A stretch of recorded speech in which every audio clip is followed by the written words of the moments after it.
Hampton League Live.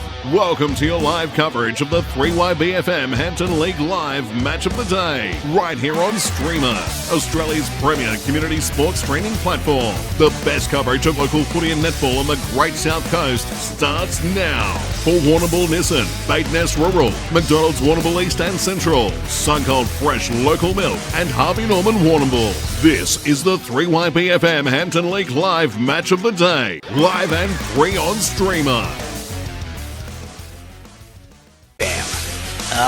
Players getting into position, and we are about to get this contest underway. No Benny Malcolm, but the big man, Big Oakley, comes into the side for the Portland Tigers. And umpire Mickey Lowther holds the ball aloft, Hilly, and let's get this game underway. Should be an entertaining afternoon of football. Absolutely. Round 7, Lura Oval, our destination this afternoon. And it'll be Oakley up against Luke Kavanagh to start off proceedings, and up it goes. And Oakley got a little finger punch to it. He tried to get the follow-up, sockets it off the ground. Picked up by James O'Neill. Here's Jeff Garlett. Jackson in early, gets the 1-2. Kicks it towards half forward. Good enough to Lovell. Didn't drop it, dropped it in the end. Nice recovery handball from Hamish Sinnott. Matty Field back in the lineup this weekend. Looking for the younger of the Cheeseman brothers in Albie. Ball goes over the boundary line. We'll have a boundary throw in. I like it. The Cheeseman brothers looking forward. There's a lot of young talent on this ground today too, Wigsy. You Taj Westworth line up on Jeff Garlett there. They were having a bit of a chat. And also the young kid Scott on Judah Dundon. So both out here on the wing. So, yeah, lots of good talent. There's plenty of talent. Beautiful day too. Lura Oval bathed in sunshine this afternoon. Our Hampton League Live match of the day. So it's Kavanagh and Oakley. Going at it again. Oakley just double fist this one down. Straight down the throat of the coach in Huppets. Jackson comes through. He was dispossessed. Handball comes through from Sinnott. That's Zach. Coming out there was young Cheeseman. He's taken high, and umpire says no opportunity, and we will have a ball up. So it's Indigenous round, the Portland Tigers wearing those Indigenous jumpers, and so are the umpires. Oakley wins this one down. Ball on that far out of side. I've got a feeling that's going to be the play of the day. Nice mark, uncontested there by Westworth, left footer. He plays on quickly. Sit it over the back. Good grab. And that was the hammer. And he's going to go back and have the first shot on goal. 35 metres out directly in front. Good build-up. Simple football, Wigs. Yeah, look, really interesting there. Like, Camperdown had 2 back behind the ball. I think if Portland forward, you got to roll up. You got to at least make a 2-on-1, not let them sit there. And Taj Westworth looks classy with just left footer, and the way he kicked that just carried a bit further. So the hammer comes in, kicks on its way. Is it coming back? They like it, the Magpies. And that's the first goal of the afternoon. And it goes to Camperdown, and it goes to Hamish Sinnott. And they go to 1 straight 6. And they lead the Portland Tigers yet to score. And that's on the National Tiles scoreboard, Hilly. It certainly is. And Tildy, let's go to you. All thanks to B&B Furniture Plus Mobility Movement Solutions. Yeah, he's always been a goal kicker, hasn't he? Predominantly a goal-kicking midfielder, Sinnott. Interesting here. It looks to be lining up half-back for us.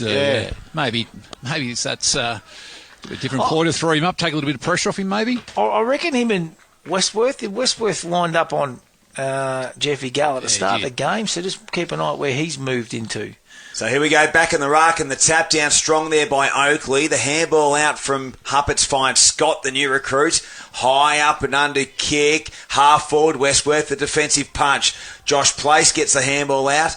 Trying to get through trouble there was Lucas. Ball's in dispute. Jackson gathers. Looked for Lovell. Deflected. And the tackle on Sumner's pretty strong. Half-back flank for the Camperdown Magpies. We'll have a stoppage. I think Mickey Lowther's rocking that mustache again today too, boys. Been going around for a long time.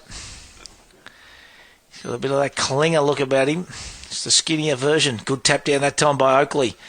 Stepping through a little bit of traffic that time was Scott, but he's dispossessed, and the umpire says holding the football, and the resultant free kick will go to Harry Sumner for the Camperdown Magpies, Wigs. Gee, they've Camperdown only been a few minutes. Their pressure's good.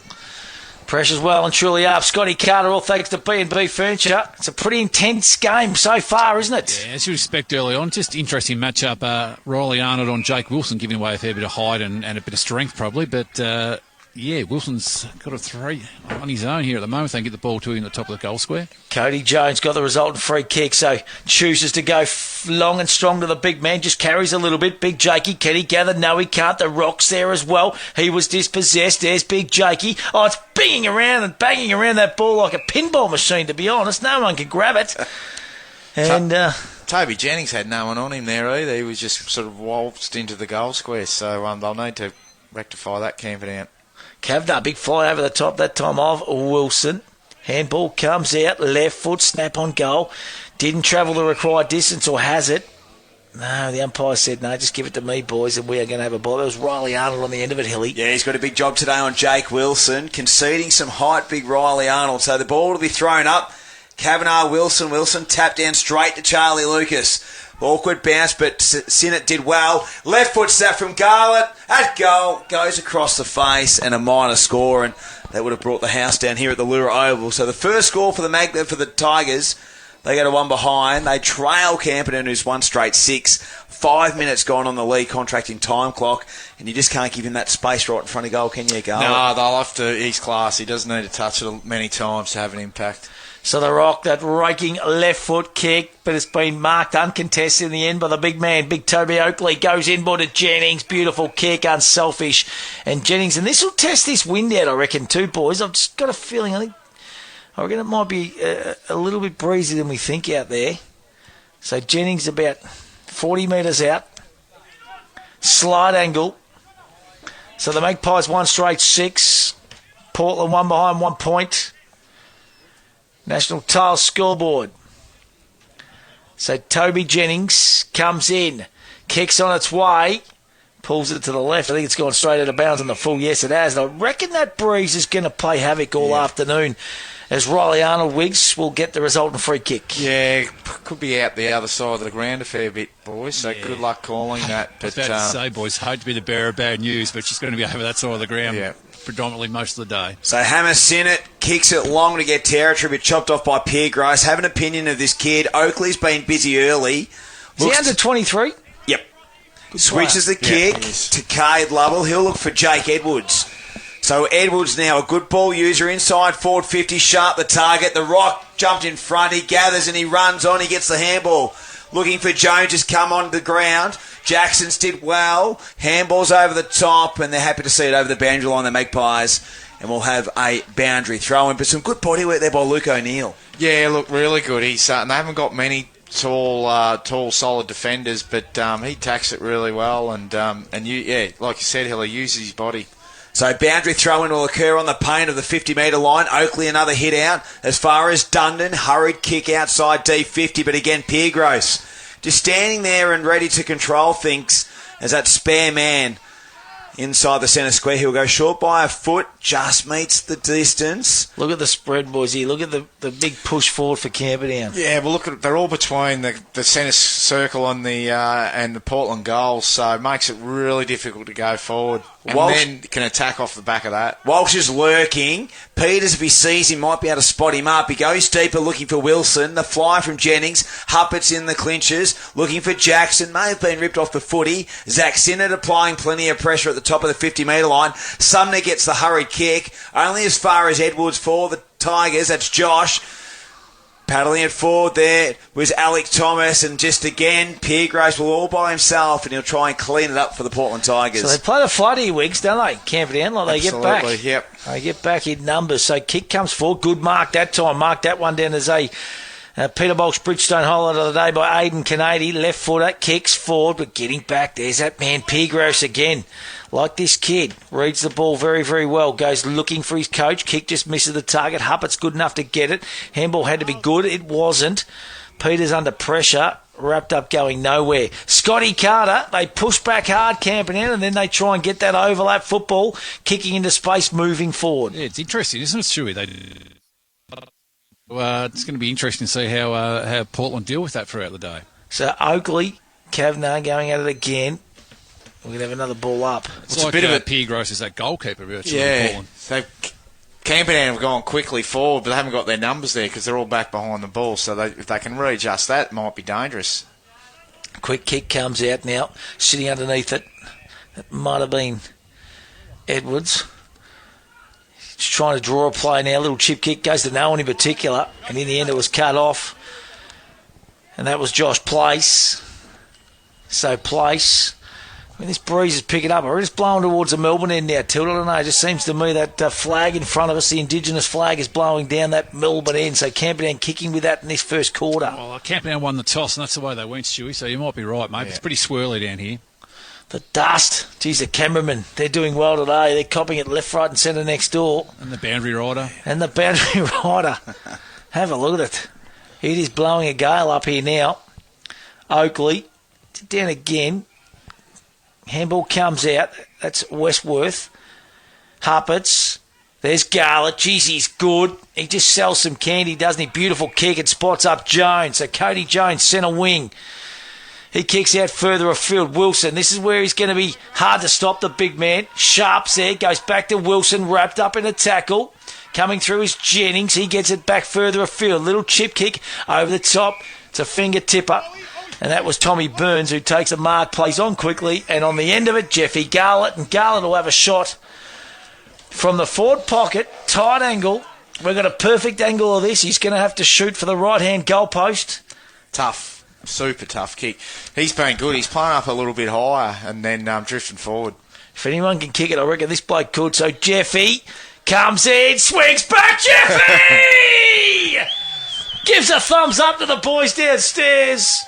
And he's a freak. An Indigenous round, and what a start for Jeffy Garlett, one of the greatest Indigenous players ever. And the Portland Tigers go to 117. They lead the Magpies 1 straight 6 national tiles scoreboard. Started it off half back, locking again, just a sublime dodge and weave, and then and Portland been turning the ball over a fair bit by foot, but was able to spot up a target and then drifted forward, and what he started, he ended up finishing. But again, you can see the game. Camperdown, lots of numbers behind the ball, probably going forward too quick, and Portland going to have to pick their way through it. So let's go back to the centre. Jones up against Oakley. Oakley's had a dominant start in the round the ruck contest, and he'll get the handball out. Here's Tanner Lovell. Bursts through inside 50. Sharp backing back, front position, and takes a good contested mark. Good mark. He's got sure hands, Tom Sharp, and it was a beautiful kick by Lovell. Just didn't put too much on it. Just out in front, Wiggsy, as a forward. That's what you want. Yeah, absolutely. So Wilson was the one then on the move, and Sharp was dropping back. And even though I think he had against 2, but he's a good player, Tom Sharp. So Sharp will kick from about 25. Keeps it low, keeps it to the right, and a minor score. So that wind just causing a few little issues there for the goal kicking.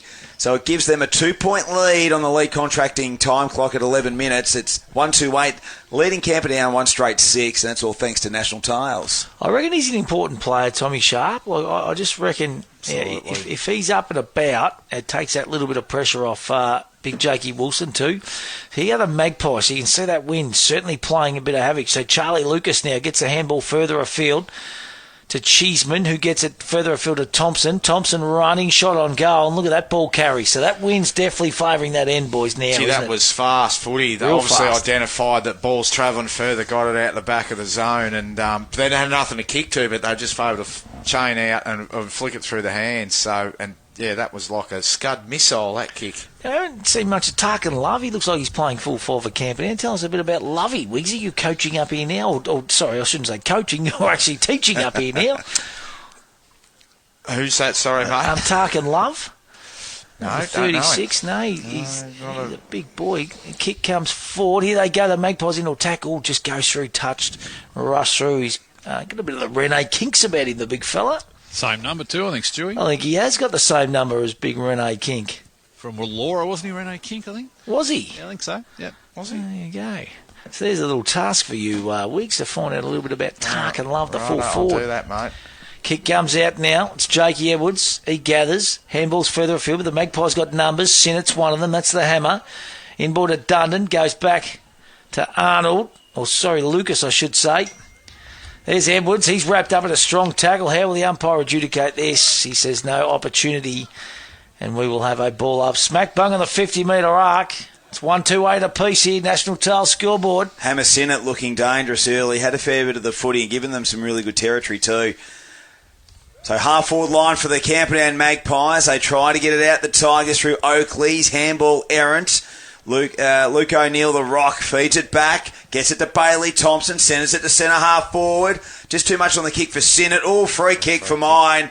And I reckon that could be young Cheeseman, Albie, who's in his second game.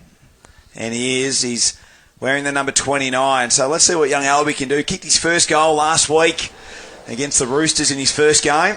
Yeah, and towed up part of the side that towed up our Mercy boys. He goes to school at St Pat's, so we're rebuilding a little bit at the moment there with a lot of unavailability. But good family.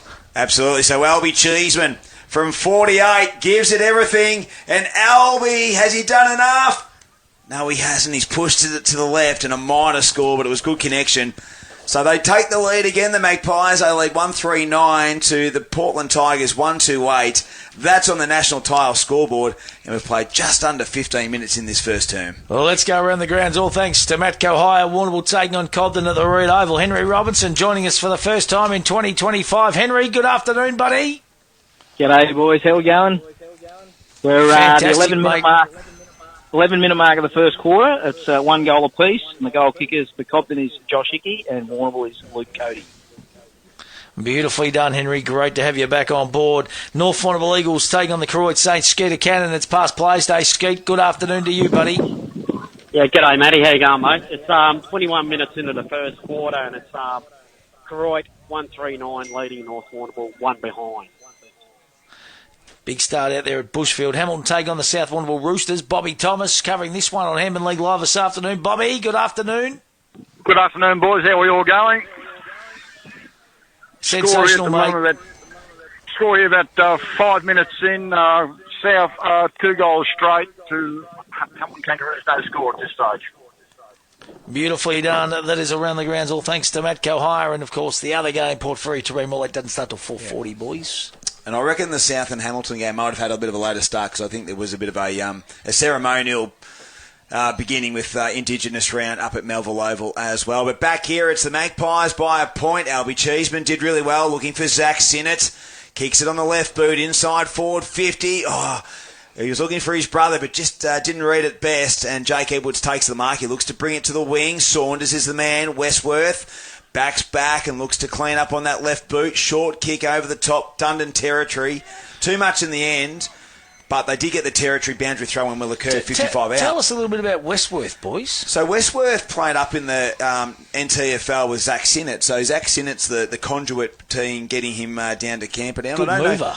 Good mover. Yeah, he moves well, doesn't he? Yeah, don't know much about his Under background. 23s? Under 23s, yeah. Yep. I think he hit 23 in January, so he qualifies, which is great. So, yeah, looking forward to seeing how he plays this afternoon, but already had a couple of kicks and doesn't look too bad of a player. No, he looks good. Yeah, but impressed with Camperdown, not just there, but their second, third possession, being able to pressure that against Portland. They've been their setup's been really good.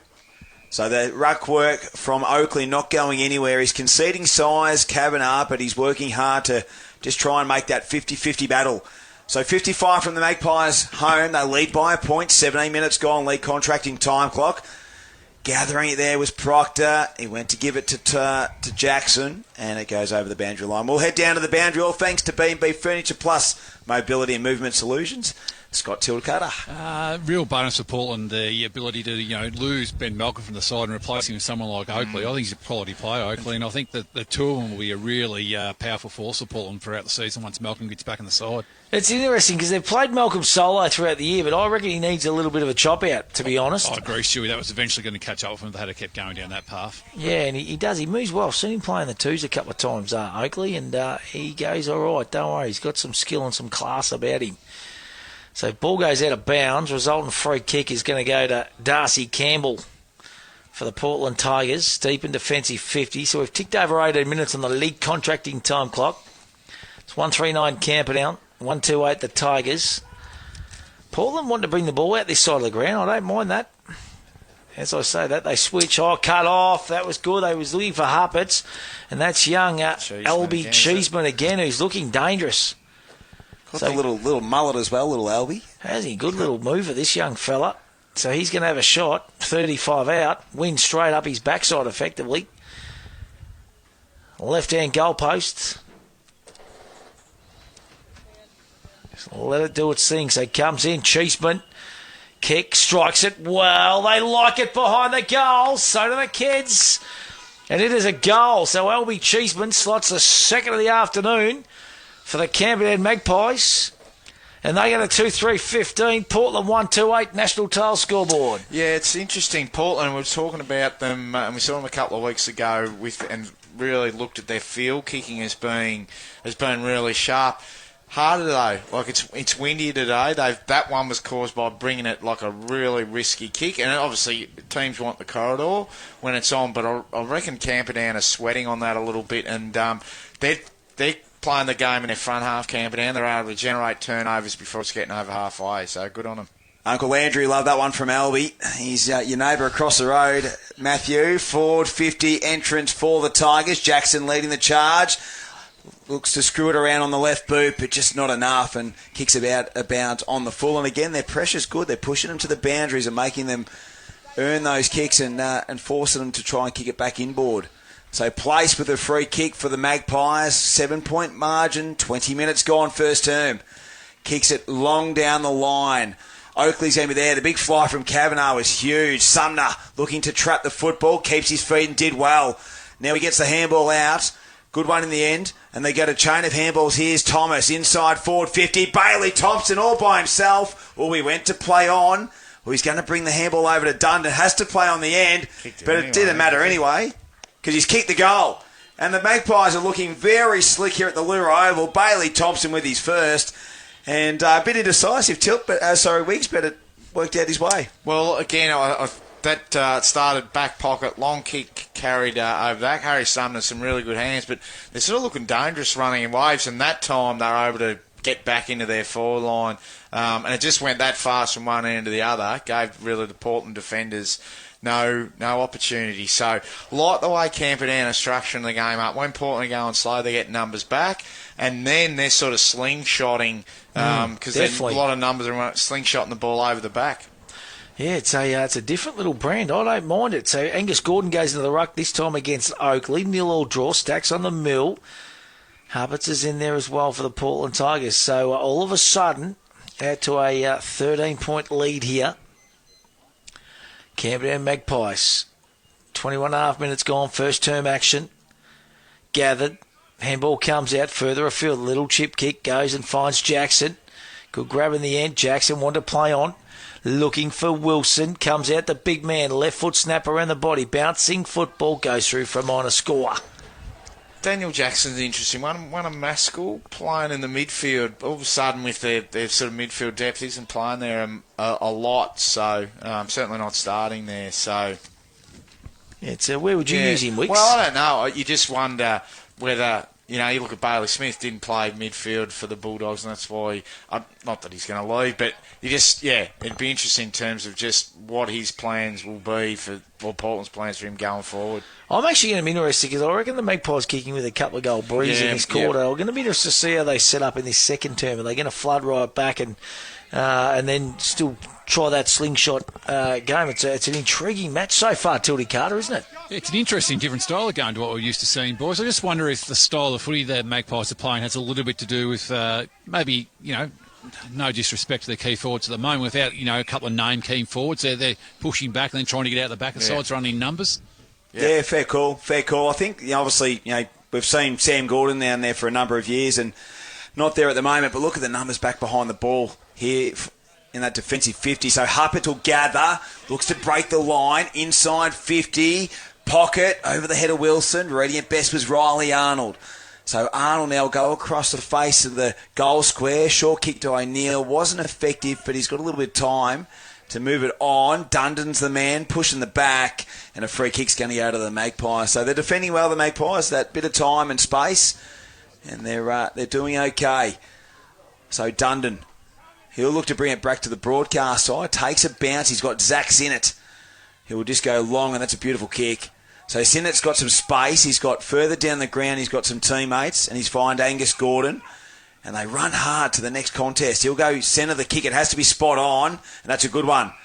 And he finds Thomas. He finds the captain and Lucas. He'll go short to half forward to Bailey Thompson. He's 50 from home. He sets sail for his second. but he pushes it left, and he had that space open. Ball movement's brilliant, and their Really pace around the footy's good, boys.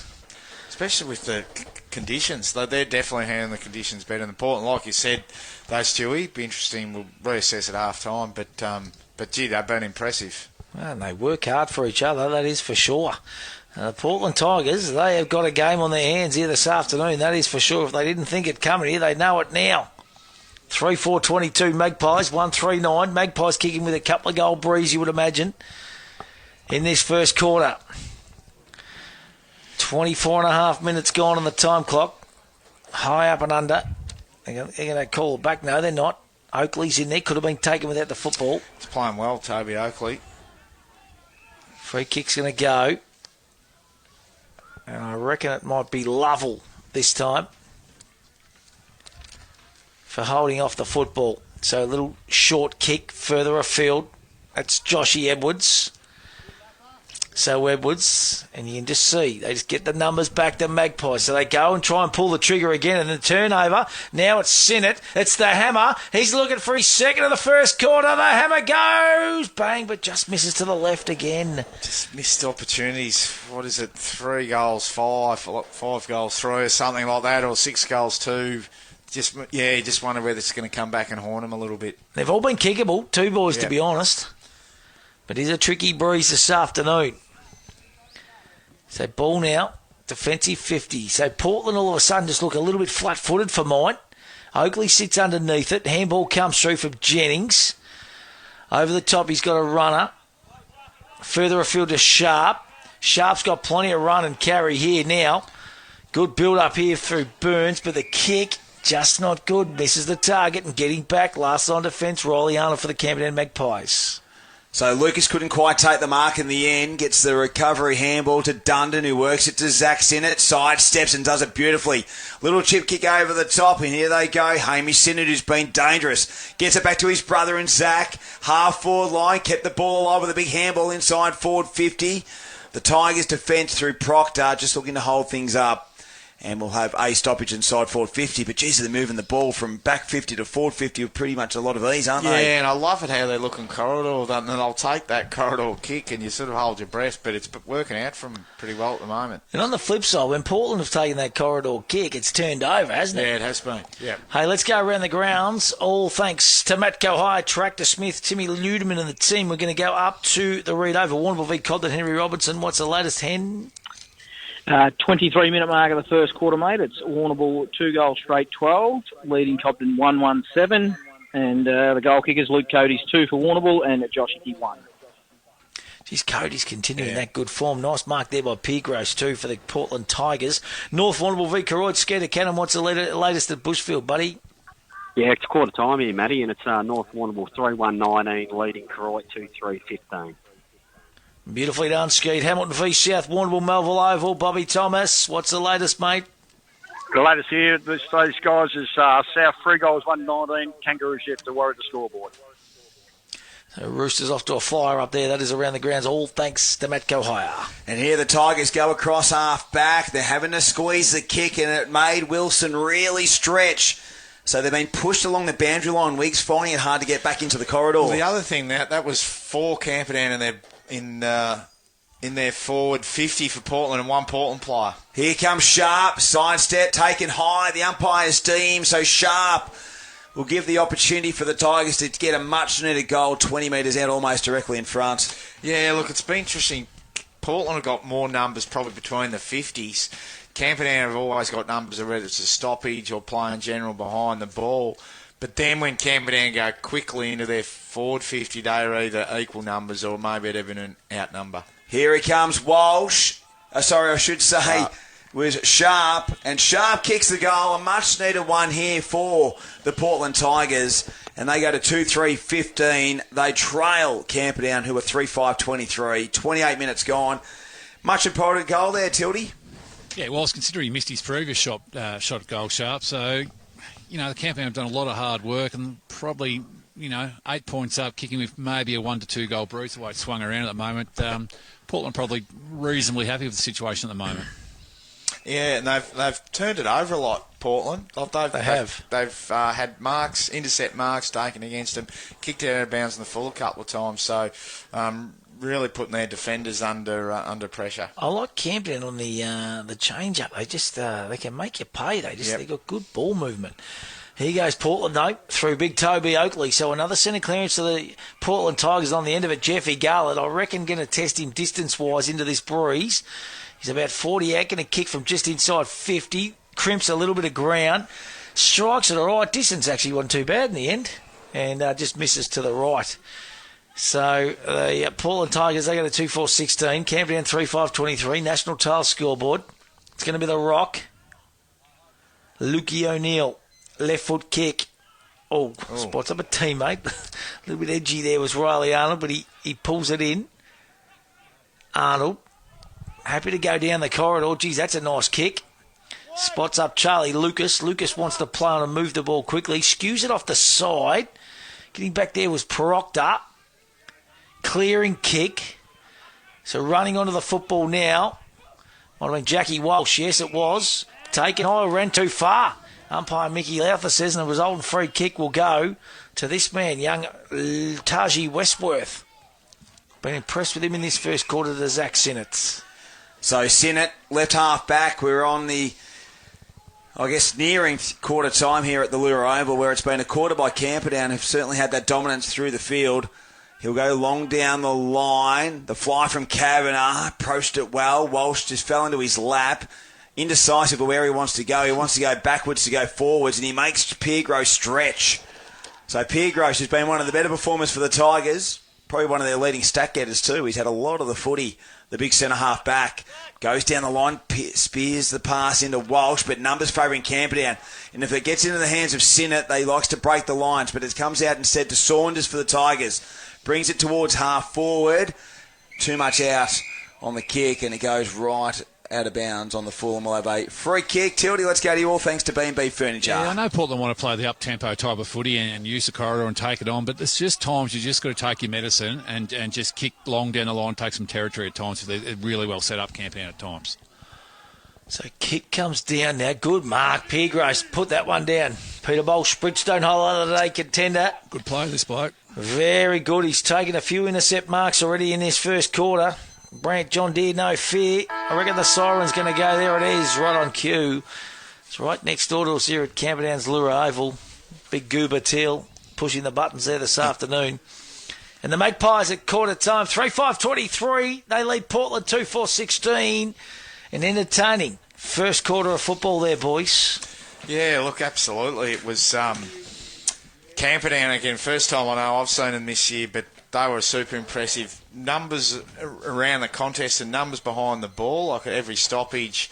But again, just the way they were getting numbers back behind the ball. And then off the back of that, they were able to attack often through the open side of the ground, through some really brave and good kicking, use the corridor, and then been able to get some speed on the ball and take it from one end to the other really quickly and well structured, because a couple of times they went into an advantage of numbers in terms of their forward line. Portland, probably just ball was living in their back 50 for bits and pieces, probably more bits and pieces, and they were trying to use the ball, and as Tildy said, they were probably trying to take kicks that probably weren't there. Once they got it outside the congestion, they look actually quite dangerous going in their forward 50. Garlett's he's looking ominous. Sharp's had a few shots at goal. So it really, and again, hard to gauge in terms of the wind. Like, it looked like the ball was definitely travelling further towards Camperdown's end. So it'd be interesting again to see how Camperdown set up this next quarter.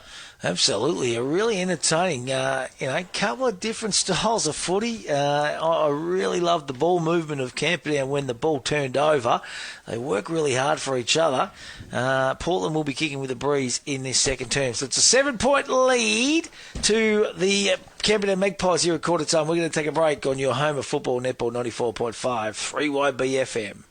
3YB-FM's Hampton League Live. For our broadcast partners, Warrnambool Nissan, Bade Ness Rural, McDonald's Warrnambool Eastern Central, Sungold Fresh Local Milk, and Harvey Norman Warrnambool. It's It's a place for the coaches. Pickles are coming off and the bacon's going on. The defenders. Oi. Ooh. And those who love a good smother. What? And at full time, you always go home with the chocolates. Badeness Rural is locally owned and committed to serving the needs of the local community with a huge range of over 6,500 products and services backed by almost 150 years of industry experience and knowledge. The range includes pet and stock feeds, dairy, beef and sheep farming supplies, hobby farm supplies, rural equipment and tools, plus agronomy services including seed and chemical supplies. Drop in and see the team today at Badeness Rural, corner Raglan Parade and Caramit Road, Warrnambool. The wait is over. All new Nissans have arrived in Warrnambool and it's been worth the wait too. Sharp modern design with the latest in all new tech and safety. Prepare to be moved by the all new Qashqai, Pathfinder and X-Trail. Come and see the team at Warrnambool Nissan today. The world's #1 training method is at Warrnambool 24/7 Gym and Fitness. High altitude and oxygen training. Just add these to your training and feel the results. Find out more at Warrnambool 24/7 Gym and Fitness, Homemaker Centre, Warrnambool. Dr. Xavier McKinnon here from the locally owned and operated Hampden Vet Clinic. We're now in Warrnambool and we're ready to look after your farm animals and available 24/7 if you need us. Pregnancy testing, lame cows, calf disbudding, we do it all. Hampden Vet. Give them a call. They're good at what they do. Time to get up, time to walk to the bus stop, open up the shop, time for you, time for me, love and everything you see. The sign is up, time to take on the world this time. Time to wake up, time to climb to the top. Welcome to the world where the sun is always gold and it's waiting just for you. Time to get into life where the sun is always gold. Sungold. If I want to buy that house, I'll need a conveyancer. I should get online and... In 200 metres, take the third exit onto Liebig Street. I didn't turn on my GPS. Okay, I'm turning right. In 100 metres, your destination will be on the left. On the left. You have arrived at your destination. Southwest Conveyancing, but... Oh, well, that makes sense. Take the hints to get you on the right path to buying your home. Contact the Warrnambool office or southwestconveyancing.com.au. Warrnambool's Harvey Norman is the destination for electrical, computers, bedding and furniture. See your local team of experts from all departments for the massive range of products from the world's biggest brands. Explore TVs, audio, white goods and small appliances. Laptops, PCs, mobile phones and smartwatches. Indoor, outdoor furniture and recliners. Bedding and bedroom furniture all in the one store. Get the best advice from the local experts at the destination for electrical, computers, bedding and furniture. Your locally owned Harvey Norman, Raglan Parade, Warrnambool. It's a place for the coaches. Pickles are coming off and the bacon's going on. The defenders. Oi. Ooh. And those who love a good smother. What? And at full time, you always go home with the chocolates. You gotta get down to Pontings, they're the expert crew, who are always here for you. It's where the locals go, and the tradies know. You gotta get down to Pontings, we've got ya. The wait is over. All new Nissans have arrived in Warrnambool and it's been worth the wait too. Sharp modern design with the latest in all new tech and safety. Prepare to be moved by the all new Qashqai, Pathfinder and X-Trail. Come and see the team at Warrnambool Nissan today. Hampden League Live. For Warrnambool Nissan, Flying Horse Bar and Brewery, Warrnambool Sheet Metal, Luke Williams Real Estate and Pearson's Nursery. 94.5 3YB FM. Welcome back to Hampden League Live. Quarter time. We're just about to get the second quarter underway. Scotty Carter downstairs, all thanks to B&B Furniture Plus Mobility and Movement Solutions. What was the messaging from the coaches at quarter time? Yeah, got Lockie Huppert's quarter time address, boys. Pretty positive. Main message was trust our game style. Keep sticking to our game style. Let's test Camperdown out, see if they can stick to theirs as the game progresses and a bit of fatigue sets in. And being mindful of, he made a point of being mindful of Hamish Sinnott setting up playoff half-back. So, the Pullen Tigers are on to that one because he has been quite damaging off half-back so far. Here we go, second term underway. Burns in the middle for the Tigers. Young Tom Burns. Here's Charlie Lucas. He's good in the clinches. Strong.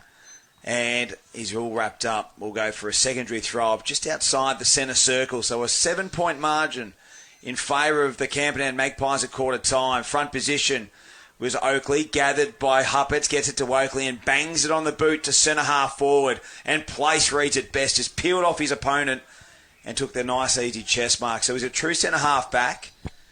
Josh Place been a very good servant for the Camperdown Magpies. Goes short via foot. Good kick in the end. And he finds Alec Thomas. So Thomas now just looking for the next pathway for the Magpies to attack. So holding up play. Now we'll go a little bit longer down the line. The target's going to be Kavanagh, who's front position. Takes a nice mark in the end. 2 bites for Luke Kavanagh. Good young emerging player. Gets it to a running teammate in Zach Sinnott. Goes inside with a bit of a floater. Looking for Angus Gordon. Reading it best there was the Magpies. And that was Jonty Lafferty. He's taken high, and he'll have a set shot from about 35 weeks. Hey, Tildy, is the you're out in the ground, mate. Is the wind, is it, again, we've spoken about a bit, is it favouring one end or just still... I still think when that started the day, I think it was favouring the netball court ends. But it has, if anything, probably down to the town end now, favouring that way. But predominantly still across the ground portion. Right. Definitely score both ends. Yep. So that chaos ball could result in a goal for the Magpies. Lafferty comes in.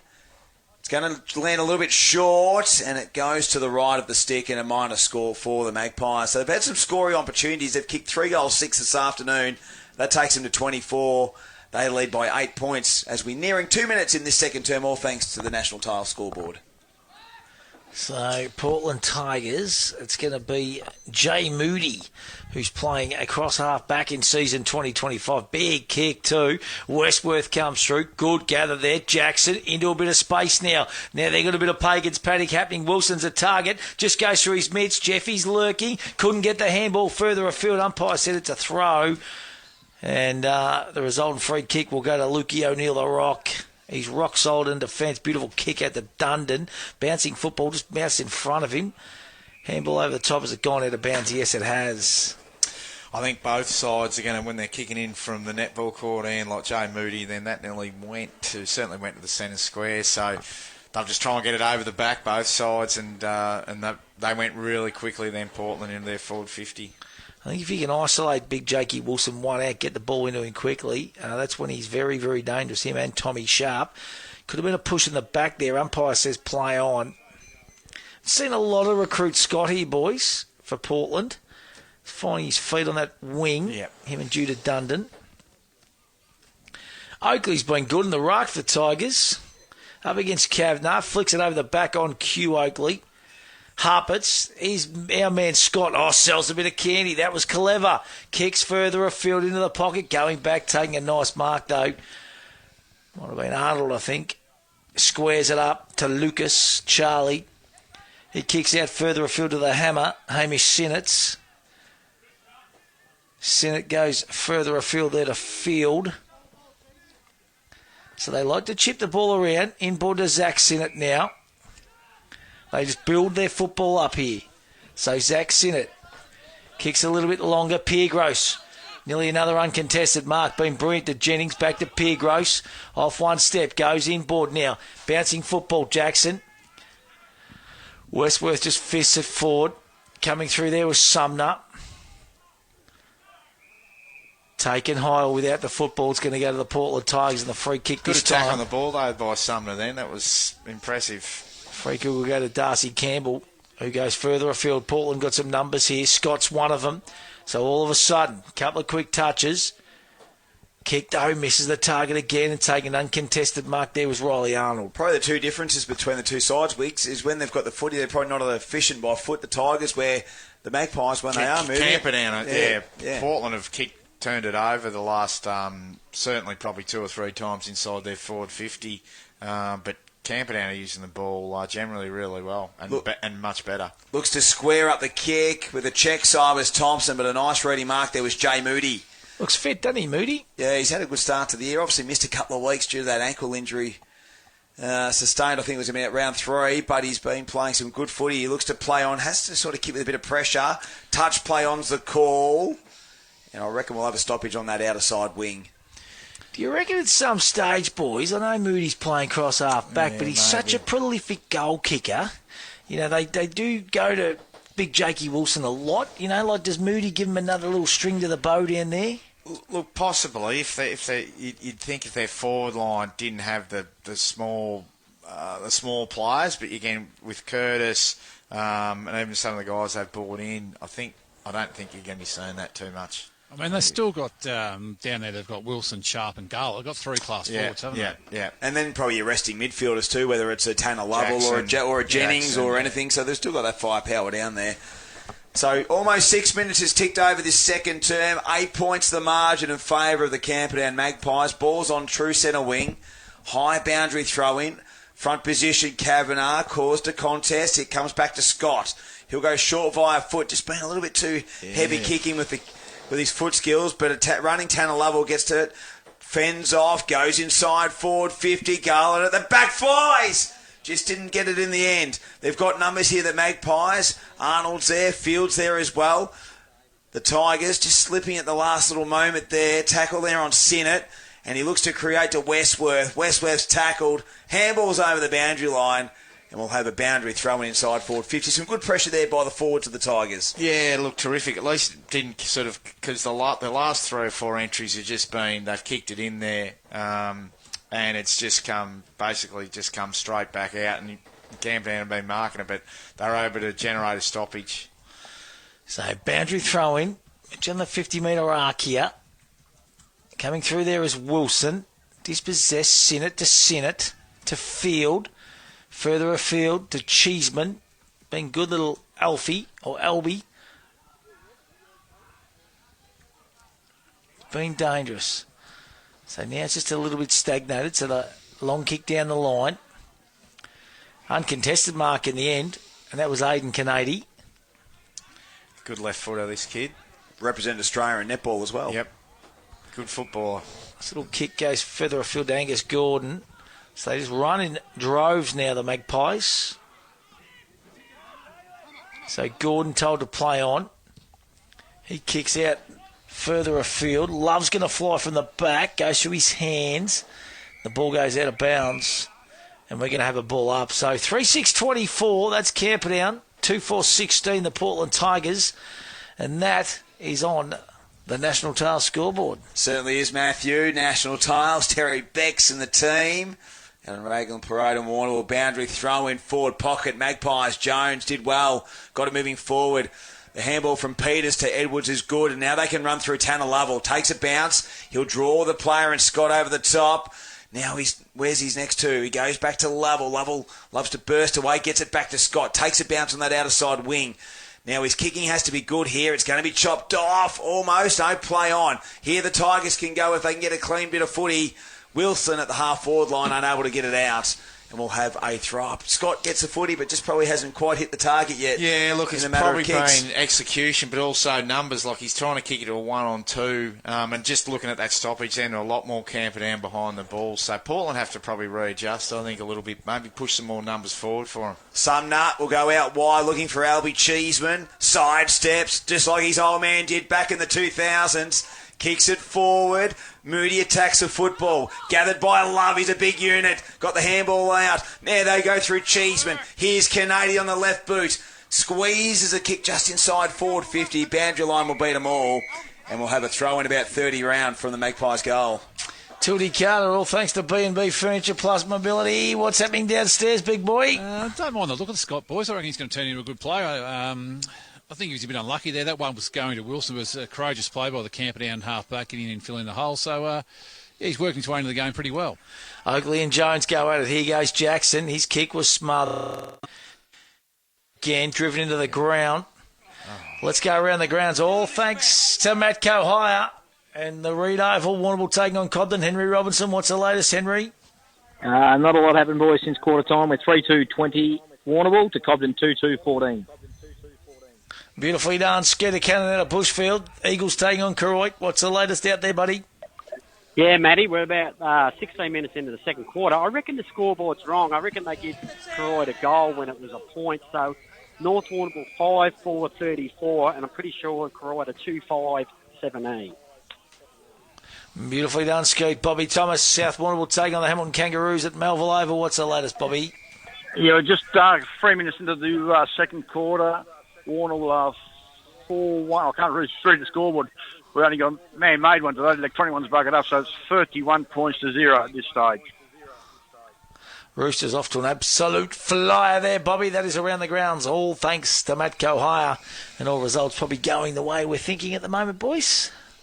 Yeah, I think so. Warrnambool and Cobden are close. But yeah, really interesting game here. Gee, Camperdown have been impressive. They're definitely playing the better footy at the moment. Oh, I couldn't agree more. Just a side note with the Cobden game, Ben Berry back in the lineup for Cobden as well, I saw overnight. I think he's been playing mainly seconds at St Mary's, and I think I was talking to Brody, and I think he said hopefully enjoys it, and he might consider coming back, which Cobden would love. Absolutely, good centre-half forward.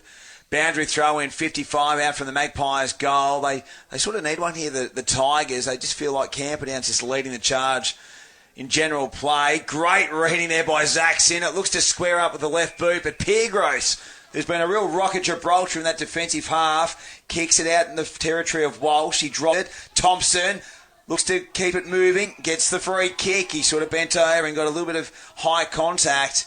And Bailey Thompson, who's back at the Magpies after spending some time in the Ballarat Footy League, looks to have a set shot at goal and will look to kick his second. Jeff Garlett had a shot from, obviously kicked it in the first one, so similar position. This kid is a goal kicker, comes in, it's a worm burner off the boot, and not his best on that occasion. It goes across the face, out of bounds on the full, and a let off for the Magpies there, for the Tigers I should say.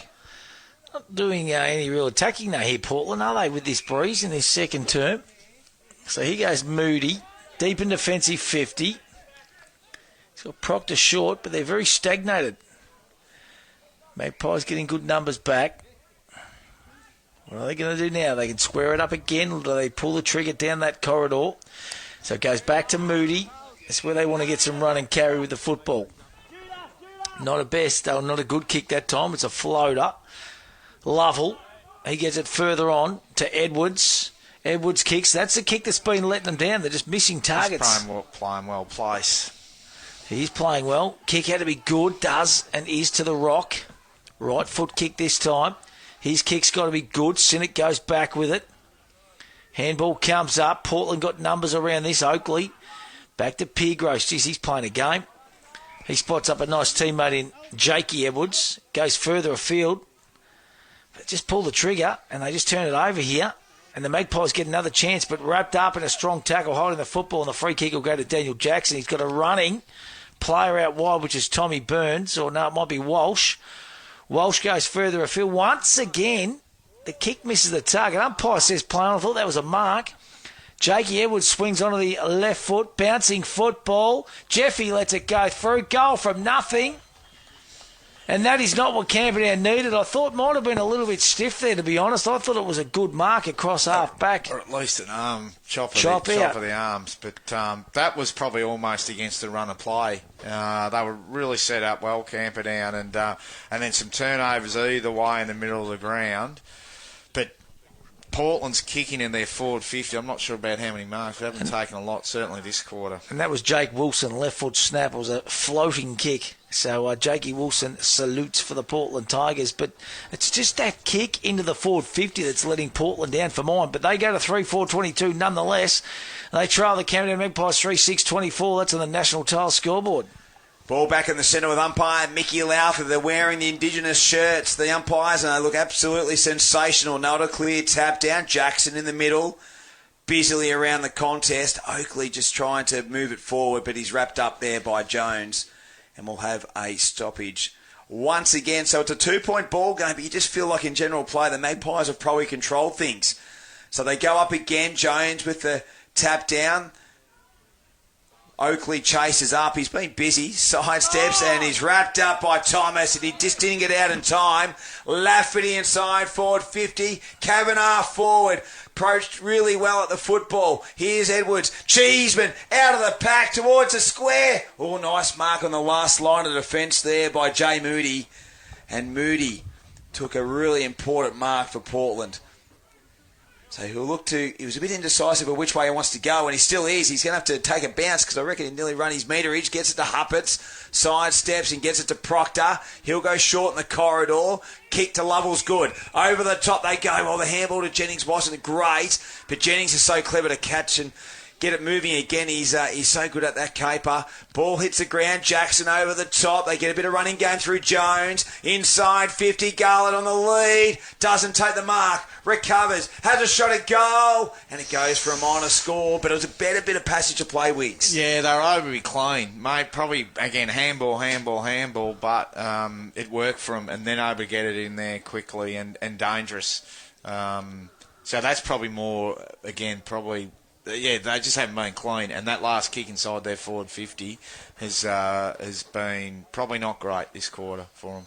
That's been polite, I think, Adam. Yes, thanks, Scotty. Yep. Westworth, left foot kick, goes out in that far outer side. Good gather. Kick goes further afield. Coming there and meeting it beautifully there was Edwards. His kick just once again, just missing the target. I'd love to know those percentages. Oh, look at that for a pick-up by Hamish Sinnott. He goes out to Lucas. And the kick, it just misses the target as well and reading it well. And Moody, all of a sudden, he's playing one hell of a game, isn't he, across half-back for the Portland Tigers. So the kick goes out. Jackson started to lift in this second term too for the Portland Tigers. They trail by 1 point halfway through this second quarter. Squares that one up to Jetty Saunders. Goes further afield to Lovell. Lovell goes out wide to Edwards as the target. So bouncing football is going to beat them all out and go out of bounds.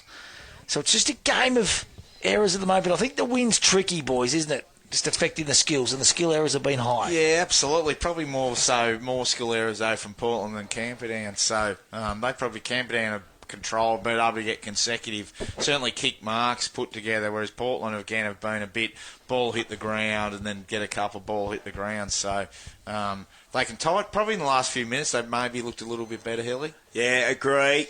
No one in the ruck there for the Tigers. Kavanagh did what he felt he needed to do, and let's try to get it to ground to a running field. But again, just no clear avenue, and the ball goes over the boundary line. Let's go to you, Tildy, all thanks to B&B Furniture Plus Mobility Movement Solutions. I actually think Portland's handball game's been okay. As we keep saying, they're getting people into space, but they're just, as we said, butchering that last kick inside their forward 50. Jake Wilson had to scramble that goal from virtually nothing before because I don't think he's been hit lace out on a pass all day today. Need to lower the eyes, boys, I reckon. They're just looking for the big, long bomb. Yeah, and probably been a little bit shallow at times too. So here they go, the Camperdown Magpies through Sumner. Inside forward 50, Angus Gordon takes a good mark. That's a great mark. It's a Peter Bolks Bridgestone Play of the Day contender.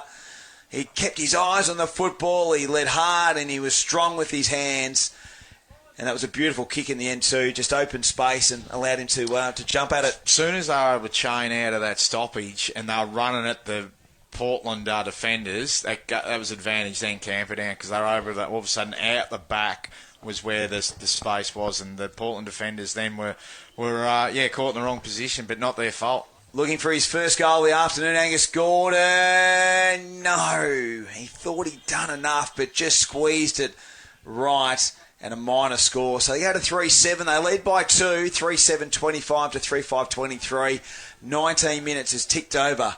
And that is on the Jack Lee contracting time clock. Moody plays on corridor. Huppert, but it's a flood of Magpies there. Play short kick. Looking for Wilbur Cheeseman. The older of the brothers. Young Wilbur. Still about 60 out. Looks to kick it towards the pocket. Sinnott getting a little bit of manhandling there. I reckon the umpire just didn't quite see it with the sun in his eyes. And the kick, which was probably incidentally into the hands of Edwards, plays on. Sharp by himself. Good kick. Now will he get it moving forward to some runners? He does. Huppert's being the man. Smothered kick. There's Jackson, but they did well through O'Neill. And on the rebound comes the Magpies. Yeah, so good play once again. Umpire says play on, but he said no, you had no prior opportunity, so we're going to have a ball up. That was against Kavanagh. Has he had a lot of it, Lockie Hupperts? But he's one of those ones that accumulates. He accumulates. He has had a fair bit of it, mate. But they're just picking the wrong option, I think, for Mai at the moment. They're just overdoing it a little bit. Just one handball or one kick too much. That's what it seems like. Here goes Huppert, so he's out the back now. Can he gather? Yes, he can. Handball goes further afield. Coming through there was Jennings. Stacks on the mill. Going absolutely nowhere. I just don't know if they've been clean enough, Portland. I think Camperdown, again, by foot and by hand, have probably been, and because Camperdown have handballed a bit as well, but just been cleaner. I reckon, too, they've put the tag on Hamish Sinnott now. I reckon you'll find that Tommy Burns has gone there to try and tighten things up a little bit. So here go the Magpies into attack once again. Love was the target. Piergross gets back. He's read it so well all day. Gets it to Proctor. Back to Piergross. Over the top now. Handball, chain of handballs to Lovell. That's Cade. Piergross in there again. Edwards. Back to Piergross. He's been everything to Huppets. Now they can pull the trigger and go back through the middle to Sharp. Choose to go further afield. So happy just to kind of link up with handball. That's Tanner Lovell. Edwards.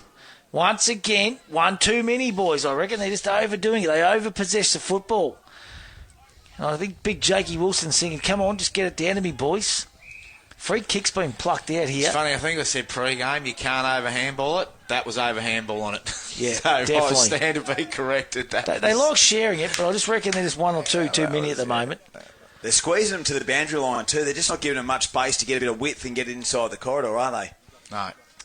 So here goes the Well set up, Magpies. Camperdown. They are well set up. They're well drilled. Oh, good mark. Uncontested in the end was Gordon over the back. He's got a running Love. And also Lucas. But he's going to go back. So Gordon missed one about a couple of minutes ago. So he's going to kick from just inside the 50-metre arc here. This is to extend the lead to 8 points for Camperdown. Ticked over 22 minutes in this second quarter. Hampden League Live match of the day. So Gordon comes in, kicks on its way, strikes it pretty good, but look at that win. Really got that one this time and taking a nice mark was Toby Jennings for the Portland Tigers. Let's go around the grounds, all thanks to Matt Cohire. Henry Robinson, Warrnambool v Cobden. What's the latest, mate? We're 15 minutes into the second quarter, and it's pretty even here. It's Warrnambool 5-3-33 to Cobden 4-3-27. Good game of footy at the Reed Oval. Well, let's go to Skeeter Cannon at Bushfield, Koroit and North Warrnambool. What's the latest, Skeet? Yeah, nearly half time here, Matty, and it's North Warrnambool 5-6-36 leading Koroit 2-6-18. Eagles off to a bit of a lead, a bit of a break in that contest. South Warrnambool v Hamilton. Bobby Thomas, Melville Oval. Yeah, South got a good lead, 7-1, 43 to 1 goal. So straight kick is good football. Beautifully done, those around the grounds. All thanks to Matt Cohire. Ball inside, forward 50 once again for the Magpie. Sinnott, dangerous. And that's Hamish. He's wrapped up by a gang of Tigers. And he's not going anywhere. So it's 2 points to the margin, 3-7 to 3-5. Portland's kicked the only goal of this quarter, and that was at the 13-minute mark, and we're approaching 23. So a low-scoring affair here at the Lura Oval.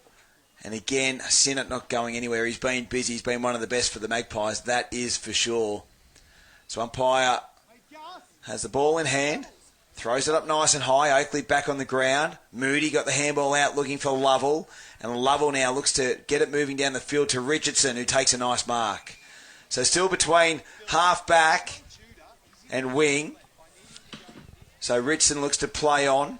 Goes directly down the line. Sharp's the target. But again, they just have numbers at the fall of the football. Nice bit of work by Sharp. He's clever. Gets it to Lovell. Standing start. Looks to kick out towards Scott. And it goes out of bounds. I'm not sure if it's out. No, it still stays in, does it? Or is it out of bounds? I think it might have been out of bounds. Umpire's just having to run a bit of territory to catch up. It'll be a boundary throw-in. Quick ball movement today with that wind, isn't it, boys? Hard to keep up with. Yes, absolutely. Just carrying a little bit further, bouncing. Obviously, ground's still dry, so the ball's bouncing a lot. Scotty Carter, all thanks to B&B Furniture. I can hear Clinton Thomas just barking orders downstairs. Mate, he be happy with his first half from the Magpies. Well, we've got an even game, haven't we, boys? So I will say both sides are rotated heavily. So with the style of game both sides are playing, you know, Portland play that up tempo and Camperdown play that push back and then push forward. So rotations are going to be important.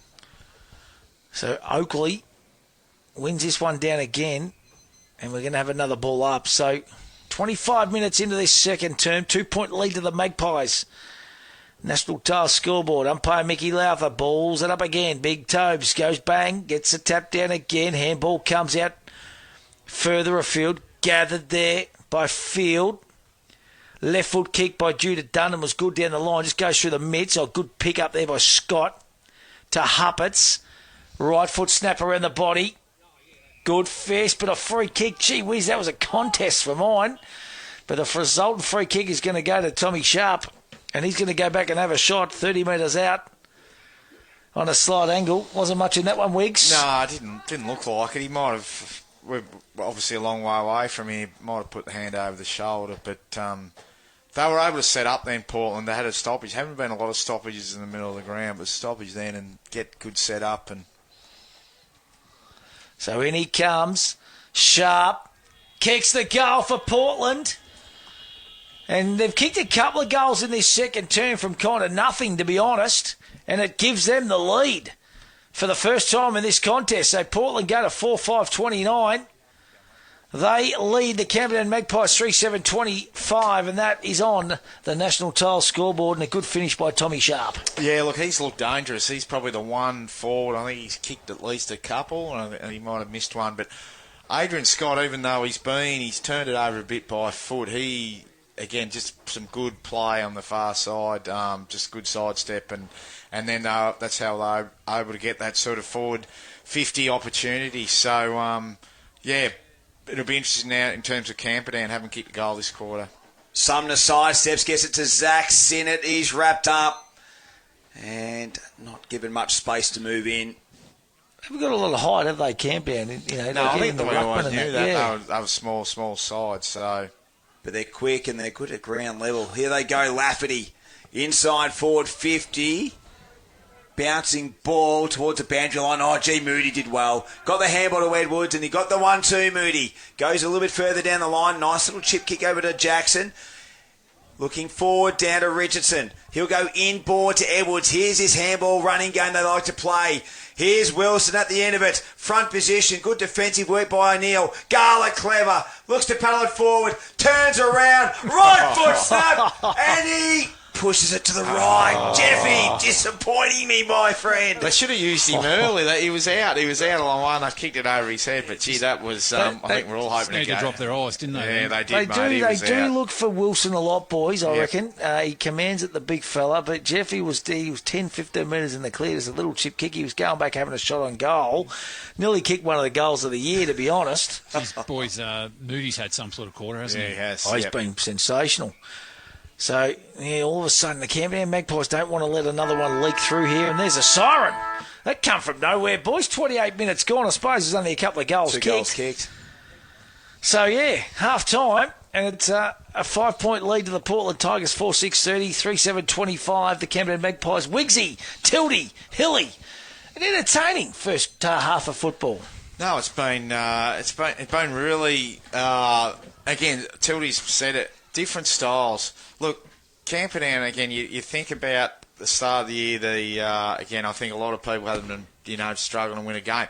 They've been impressive. Not big, but just the way they move the ball. So, and Portland have probably been the side who, again, we spoke about handball, and they've really...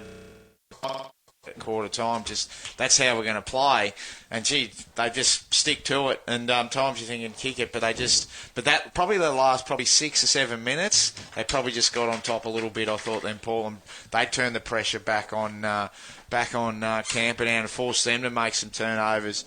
But yeah, probably just in terms of marks inside the forward 50 then for Portland, I don't know if they had too many. They might have had, obviously got that free kick, but don't know if they had too many at all. It might have been... Anyway, it'd be interesting to see the stats. But, yeah, game on.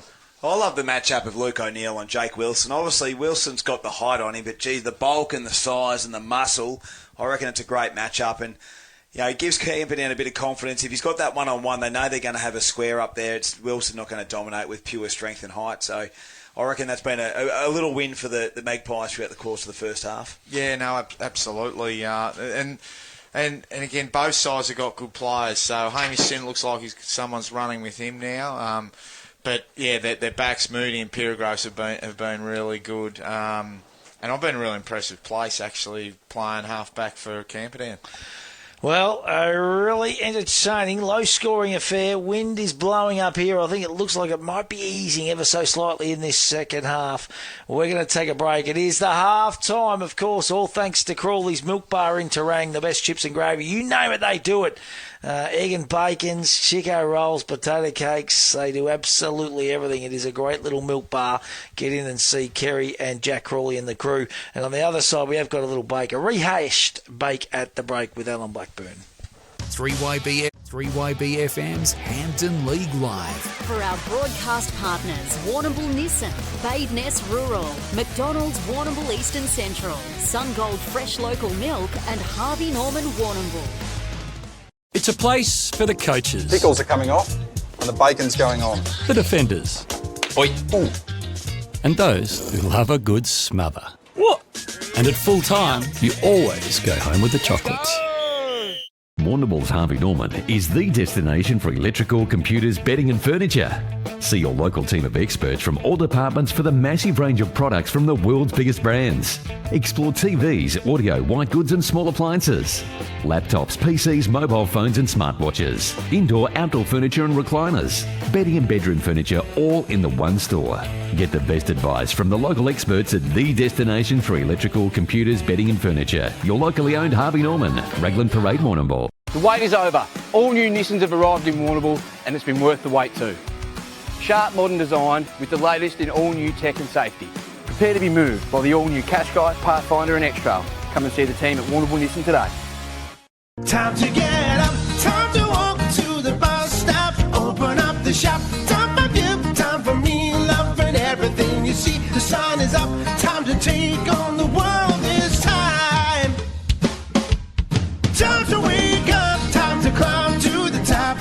Welcome to the world where the sun is always gold and it's waiting just for you. Time to get into life where the sun is always gold. Sungold.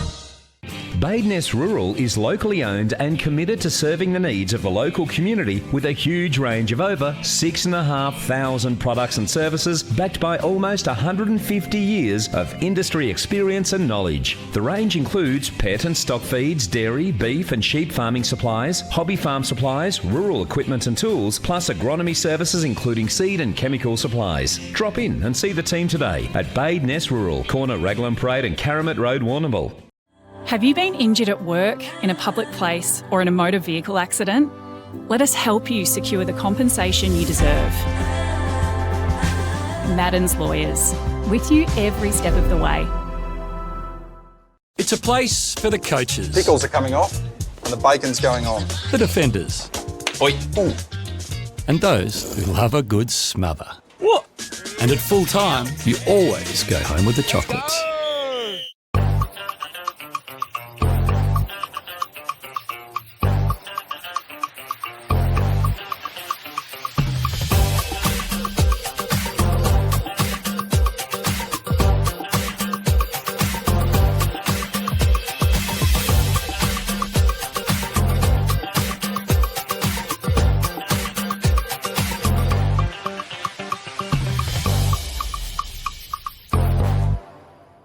The wait is over. All new Nissans have arrived in Warrnambool and it's been worth the wait too. Sharp modern design with the latest in all new tech and safety. Prepare to be moved by the all new Qashqai, Pathfinder and X-Trail. Come and see the team at Warrnambool Nissan today. The Flying Horse is more than just a pub. It's the perfect spot to kick back with friends or family. Indulge in a delicious meal from the new menu and wood-fired kitchen. Celebrate in one of their multiple function rooms. Catch up with mates in the sports bar or TAB. Grab a slab from the Thirsty Camel bottle shop. There's even a courtesy bus. Plus, don't miss Locals Night every Thursday night with food and drink specials, live music and more. For the perfect venue, it's got to be the Flying Horse, of course. Hampton League Live. For Badeness Rural, Southwest Conveyancing, Rafferty's Tavern, Warrnambool 24/7 Gym and Greg Allen Farm Machinery. 94.5 3YB FM. League Live, half-time break at the break. Very special guest, the next teammate of mine, Jared Sully. Sags, thanks for joining us, mate. No problem, Blakey. And, mate, firstly I want to ask you, how did you get your nickname Sags? I inherited that story? from one of my elder brothers, Right. either Anthony or Mick. It came down to me, and that's where it stuck. I don't think I ever called Mick or Athel Sags anymore. So. No. And, mate, we're all thanks to Sungold Milk. We've got some great sponsors on Handman League Live. Mate, now tell us about your junior days at Port Fairy, and then we'll progress on to your seniors, mate. Well, I started back in, couldn't tell you what year it was. It was a long time ago, but played under 15s on a Sunday. Then went into the under 17s, and they were playing in the District League at that stage. Played there for a year or two, and then went up to the under 18s with the great Kevin Lesky as coach. Right. And from there I went into the seniors when played my first senior game when Kevin Lesky played his last senior game. It was at I played the game against Warrnambool up here at the Reed. Bob Mallet was coaching. Yep. That was back when it was 19th and 20th, so I got to run out late in the game and chase Mick Delaney up and down the ground. He was oiled up. He was as usual. You'd catch him now, but don't know about then. Yeah, no. I ran into it, played on him a few times after that, and yeah. But then following week, I think we played Terang over at Port, and then after 1980 when Ray Anderson came into town. So Right. yeah, played a couple of years in the seniors and went off to Queensland, North Queensland, Right. a bit further than you went with Noosa. I went up to Mackay, for a couple of years and Yeah. played up there and came back in 82. 82, and then we were talking about that off air, mate. 82 and 83, pretty good years, although no ultimate success, but the great Ronnie Wimouth came to town in 82. That changed Port Fairy a bit, didn't it? Yeah, I came back and I ran into Ronnie at the Star. I think he wasn't on the serving side of the bar, and had a chat to me about coming back and playing. I was always going to come back and play. It was a great time to be around Port then. Yeah. Ronnie obviously drew a lot of people. It was people coming from everywhere wanting to play under the great man, and the reserves were firing. They won the flag that year, and yeah, it was just a good time to be at Port. We had a great start to 83. I think we won the first 10 games, and just didn't quite get over the line in the big one. And 82, back to 82, played a couple of finals. We made the prelim, got put out by Terang at South Warrnambool, and then they went on to play Colac and they got rolled. But Ronnie certainly recruited well. Like you look at Tony Jacobs and Peter McCorkle, Mouse McLean. Can you name a few more? Tony Fitzgerald, yeah. There was guys come from everywhere. It was just Darryl Richardson, Big Darryl. He come to the town. So yeah, Ronnie certainly knew how to. He had a great name at Collingwood. So 82 and 83, and as you said, in 83, won our first 10, mate. And then what happened then? Well, there was a bit of dissent amongst the committee and the president about our off-field activities. So we had, I think Jerry Dwyer was president at that stage and hauled us all in and gave us a pretty good bacon. Yeah. So, and it was probably in hindsight. Look, I was 22 years old, and to me it was just a great. This was great fun. I'd been up in Queensland playing footy in the sun up there, and just pretty much came back and got back in at Port and. Up there, we're winning games. Come back, we're winning games down here, and football was a breeze. It was just, but I suppose that, in hindsight, we did go off the rails a little bit, and could have pulled our heads in a bit, and that 3 or 4% could have been the difference, Jerry. But anyway, that's the way she goes. And mate, the 83 grand final played Colac at Mortlake, and wasn't much in it, was there? I think they kicked 6 goals before they kicked a point, and. They only kicked 10 for the game. We got beaten by 8 or 9, 10 points or something. But disappointing. Great to play in them, but not much fun when you lose. No, there wasn't. They're running players like Grant and these guys. They really chopped us up, and we were behind the 8 ball all day. And we had our opportunities, but just squandered a few shots at goal and crucial ones at crucial times, and it ended up being what it was. At the time, you sort of don't realise that how important or how close you get, and you might not get another chance. And I thought, 22, we'll get plenty more chances. We'll keep this squad together, and as history shows, it's very hard to keep the same group of players together for any period of time, and certainly showed. And mate, it's a shame Ronnie left in 83, only stayed 2 years, come back for another couple of stints, but probably had a side there to build on, didn't we? And we probably learnt from losing that 83 grand final what we need to do to probably get the ultimate achievement. Yeah, look, it's like I said, it's tough to get a good crew like that together, and it's even tougher to hold them. And sometimes, you get opportunities and you don't realise how crucial they are, and you take them as they come, because, as history shows, it's a long road back once you've gone down. It is. We're talking to Gerard Sully for Sungold Milk, and Sags 84 went to St Mary's in Geelong for a year. Yeah, I did. The company I was working for in Port Fairy relocated down to Kilsyth, so Peter Murray, the brother-in-law, ex-mayor of Geelong, he was playing there, and Peter and I just had a conversation. He said, "Look, if you want to stop in here, and we'll get you some work." And so I played there for a year. It was the best footy I've ever played in. Just every side had ex-VFL players in it, and got belted from pillar to post. But we had a really good side, but lost. I think we were 15-3 at the end of the year and lost both finals. Wow. So. And you only stayed there a year, mate, and then where after St Mary's? Back to Port Fairy.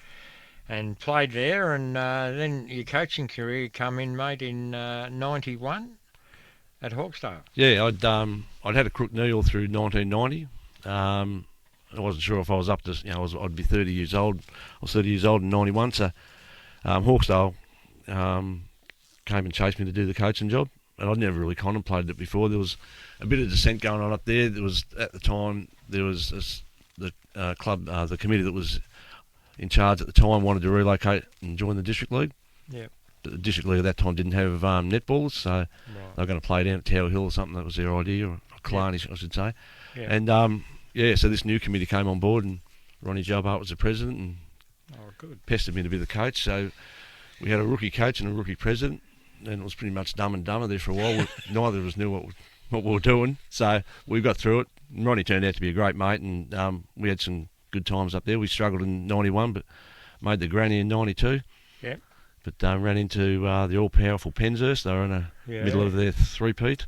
So, so we got nice and royally rolled in the granny then. So, and start of 93, we had a practice match against Heathmere, and I got a king hit behind play, and so that finished the playing career. Yep. So I was happy to go on back to Port at the end of start of 94. I went back there and coached the reserves, and again Ronnie was back, so it was no coincidence. We had another good list. So he said to me at the start of the year, he said, "You guys will win the flag in the twos." I wasn't sure about the ones, but and you did, and it came to pass. So Was there something? That was great. 94. Who were some of the players? Can you remember that? Probably, you can. Chowie, Doc Chow was. Doc Chow. Yeah, we had a lot of players. We had quite a few blokes that were been injured in the latter part of the year that were senior players. Yep. So, I had to play them, and you want to go with you got to go with your head and not your heart, because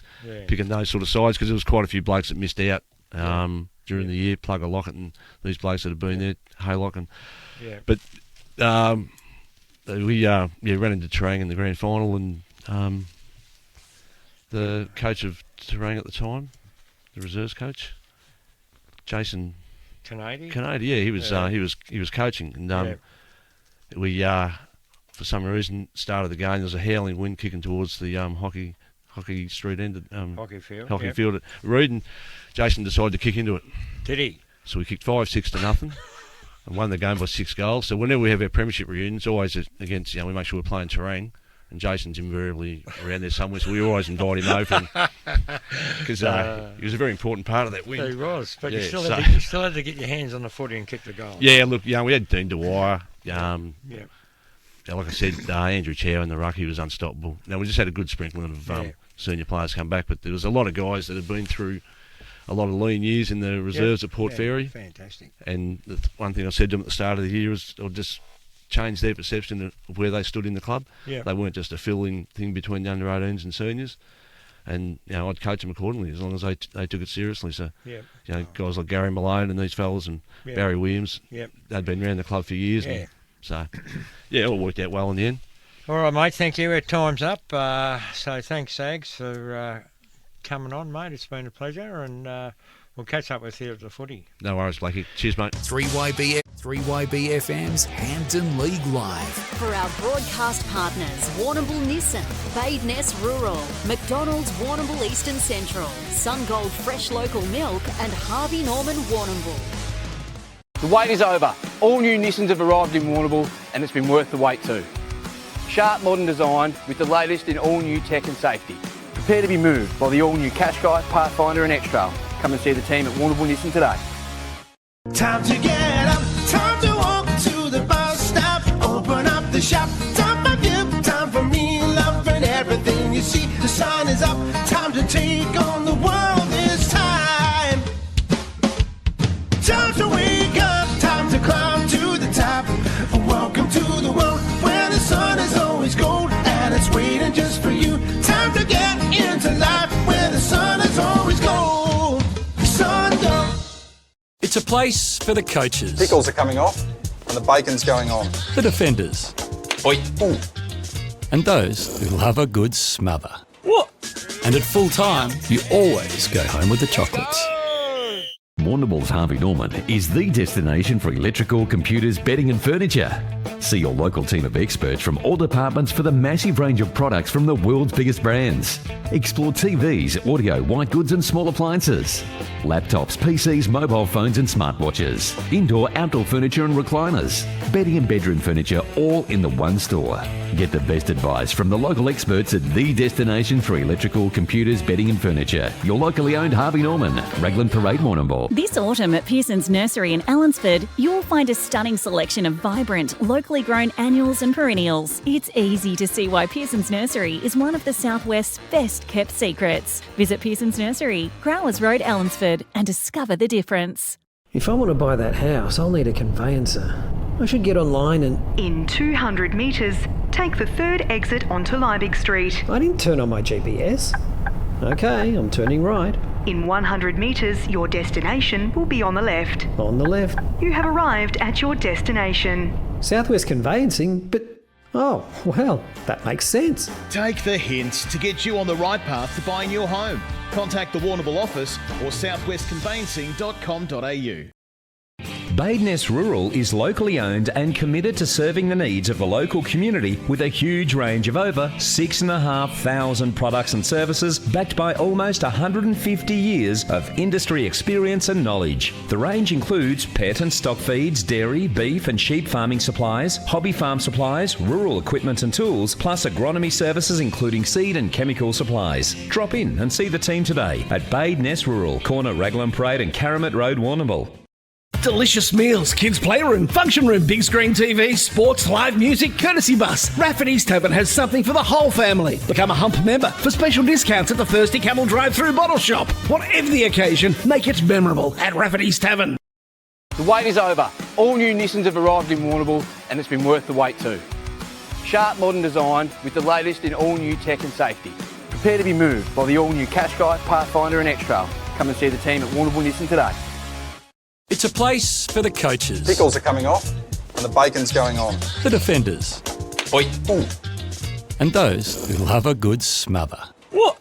And at full time, you always go home with the chocolates. Need something welded or fabricated? See Warrnambool Sheet Metal. Commercial kitchens, benches, exhaust and new canopies, handrails, gates, mailboxes and toolboxes. There's not much Warrnambool Sheet Metal can't do. Braithwaite Street. Hampton League Live. For McDonald's Warrnambool Eastern Central, MGA Insurance, the Hampton Vet Clinic and Lucas Brothers Butchers. 94.5 3YB FM.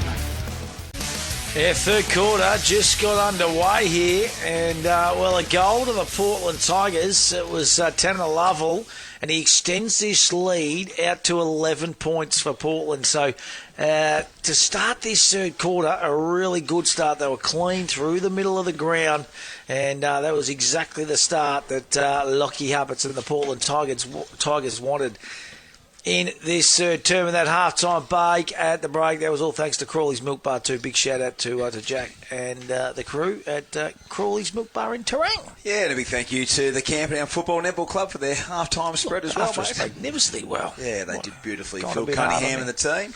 Here they go through Sinnott. Great handball to Lafferty. Inside forward 50. Spearing pass, but reading best was Josh Edwards. And he gets it to a running Connor Peters, who loves to run and carry. Not his best kick. Picked up by Jackson. Got out of trouble. Peters. Handballs over the top. They've just got a bit of space early now, the Tigers. Jennings moves it forward to Jack Walsh. Sidesteps, takes a bounce, and that was clever. Short kick off the chest of Tanner Lovell. He's got a good speed of off the first 5 metres. Jennings just mucking around a little bit with it. Centres the kick. Too much on it, but look, it's a sea of Tigers. So Sumner did really well, but only as far as Oakley. Oakley tackled, he's wrapped up. Did he get out in time? He did. No, he didn't. He had too much time, and they get the advantage through place. Centre half forward, good kick, and they find Kennedy, and he's a beautiful left foot kick. Distance, I'm not sure whether he's got the range. No, I think he has. Good mercy, lad. He's moves all right, Wigsy. Yeah, he's a good mover, really good mover. Obviously good netballer, but good football and great vertical jump. And look, he can kick the occasional scud missile, but I'm going to back him in. Son of Peter, is he? Not sure. Scud missile, got it, Wigsy.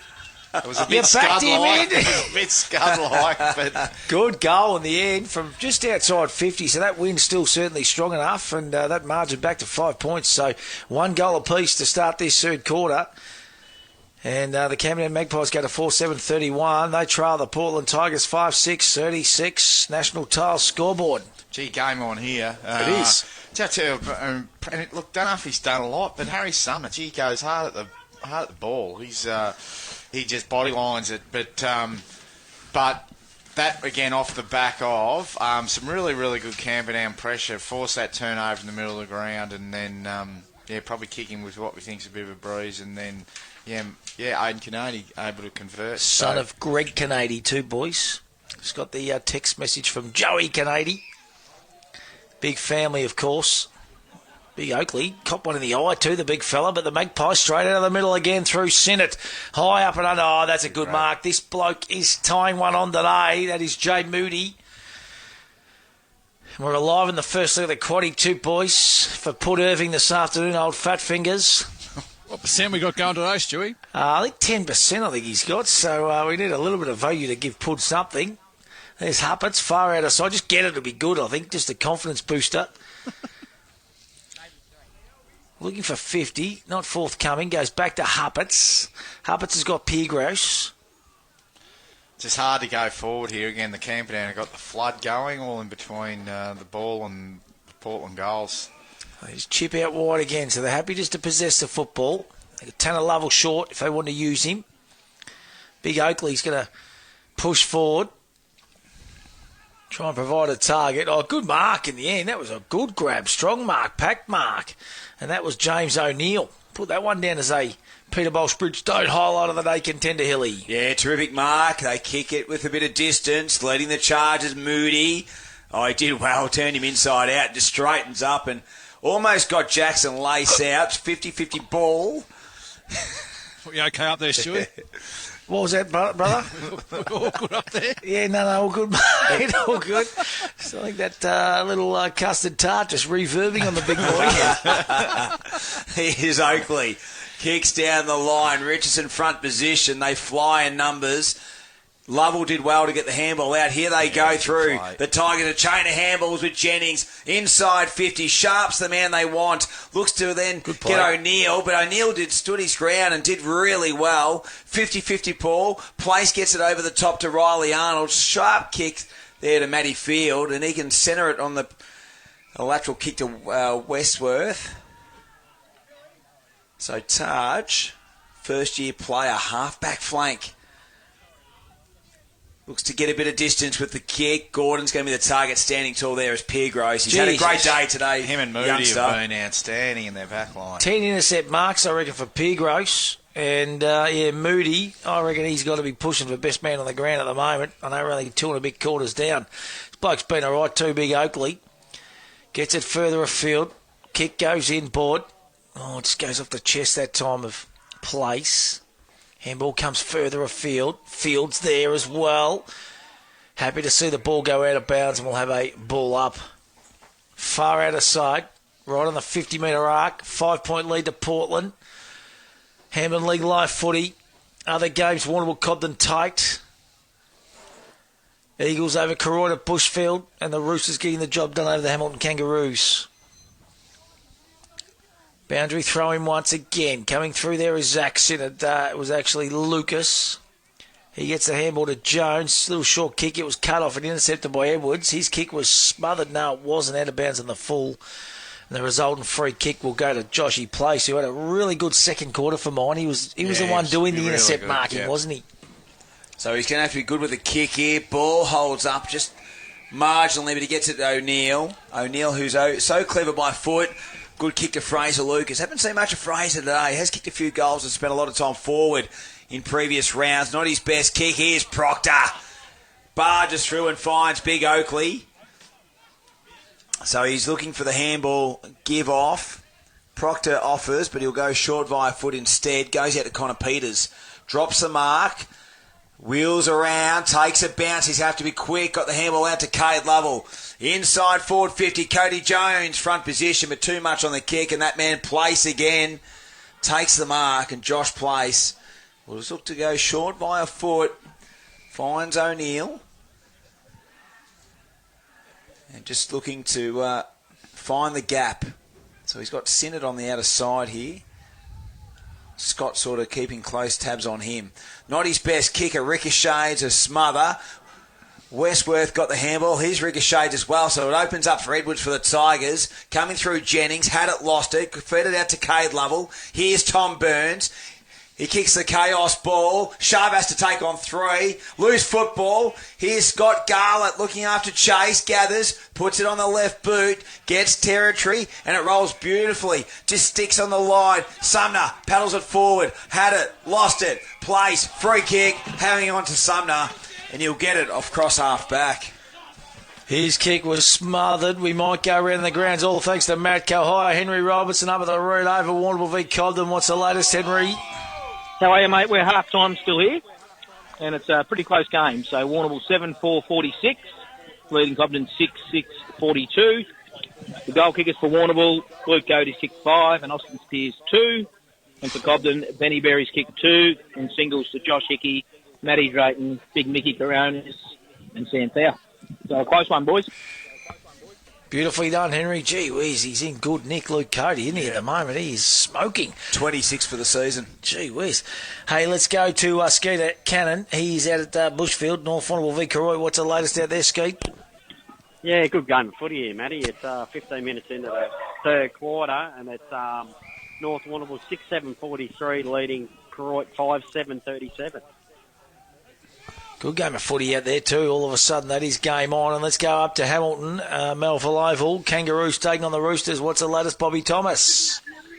This third quarter just started at 8-2, 50 just south, 2-1-13 Kangaroos. And we'll just do a little upgrade. We'll make that 9-2.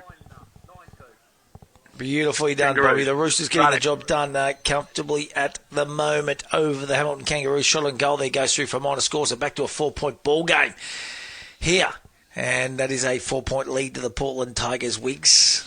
Yeah, look, it's, again, probably that first part of the quarter, it's been, again, probably living in Portland's forward line. But then Camperdown just able to get at the open side, got some run and carry going. So they've still got that part of their game that's going well, and obviously how they want to play. But hard to pick a winner here at the moment.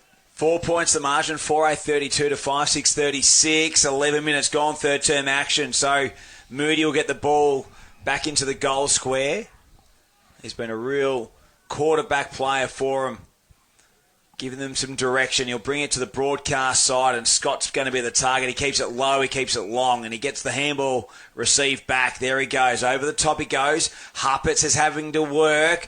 Burns did well, looking for Cody Jones. Ball in dispute.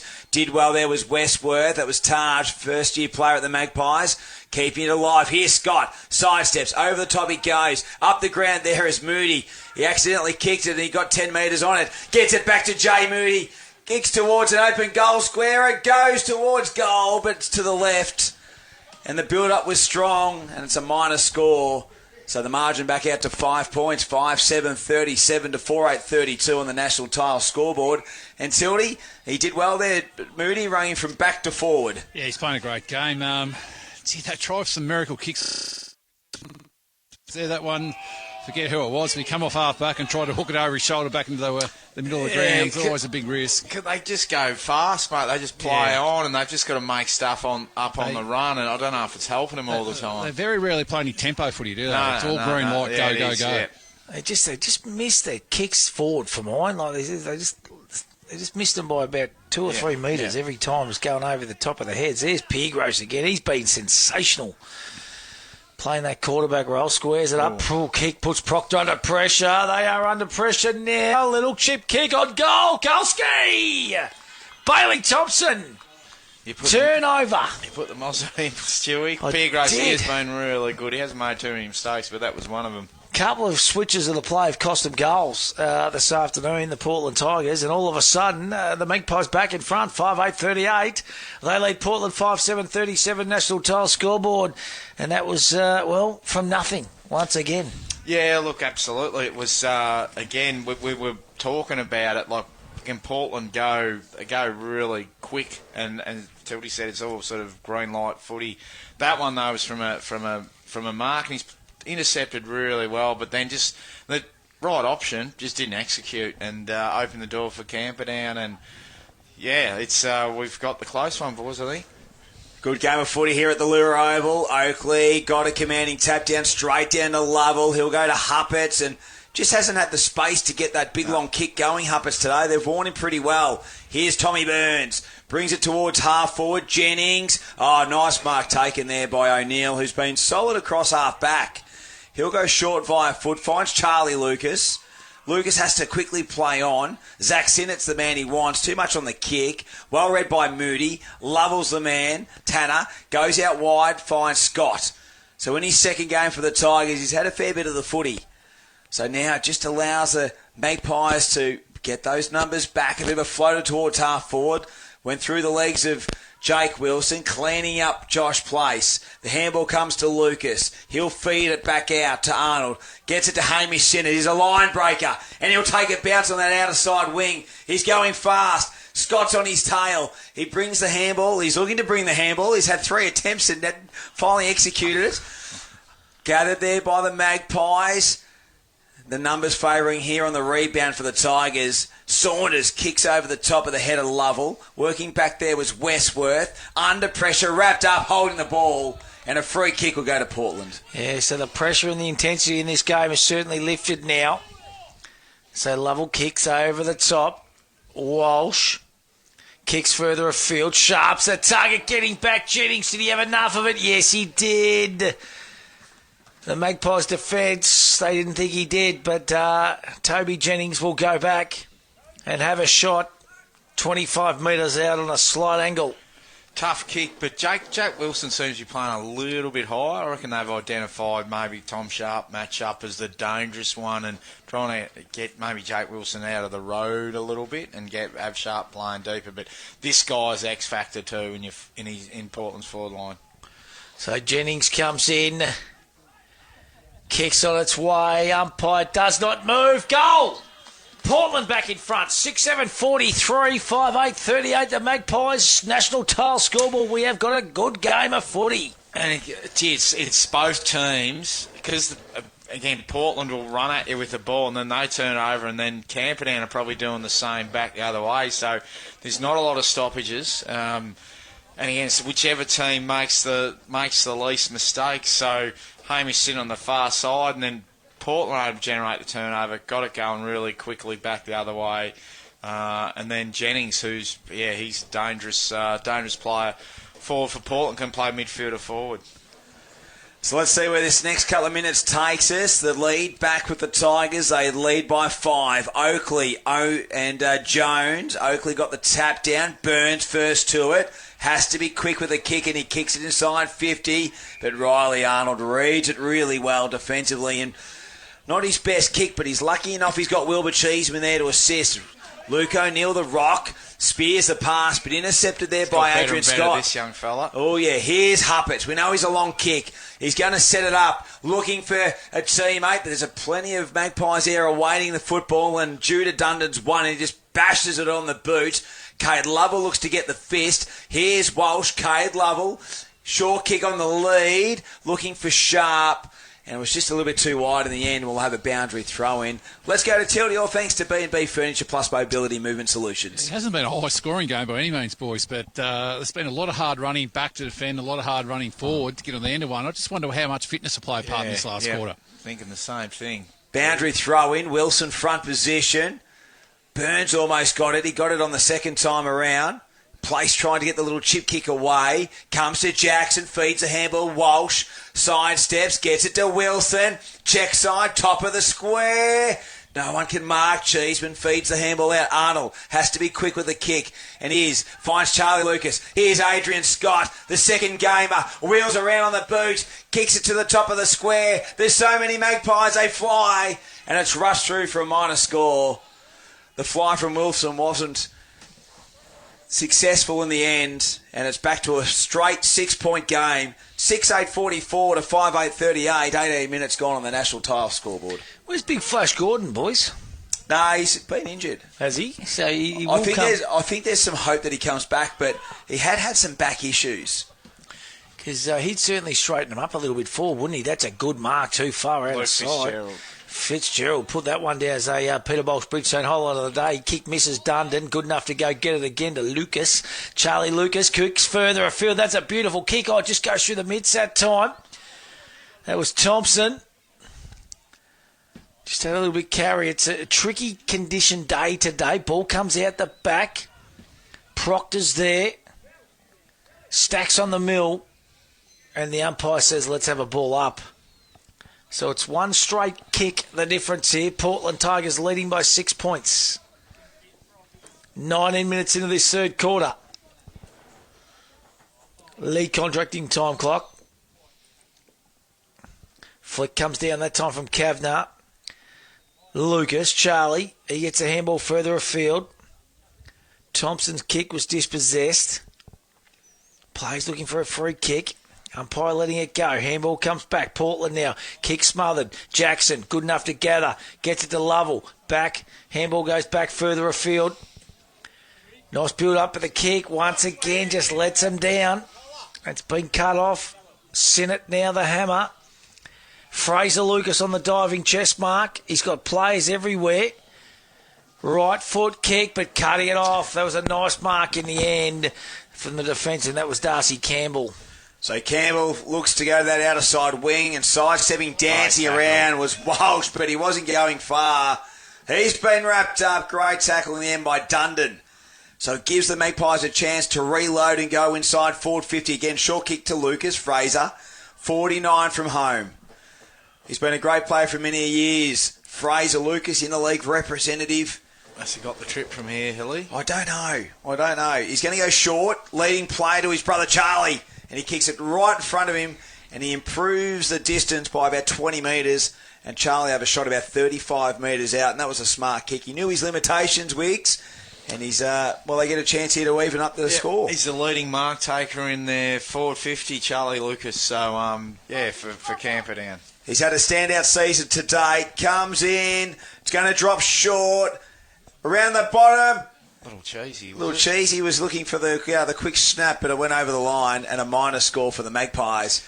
5-9-39, Camperdown. 6-8-44, the Portland Tigers. 21 minutes gone. Adam Dowie on Hampton League Live. Both sides, in terms of pressure now coming out of your back 50, both sides now there's more pressure. Certainly in Portland's forward line has been that, and also obviously in Camperdown's forward line. So I reckon both sides there's a bit more contest going on.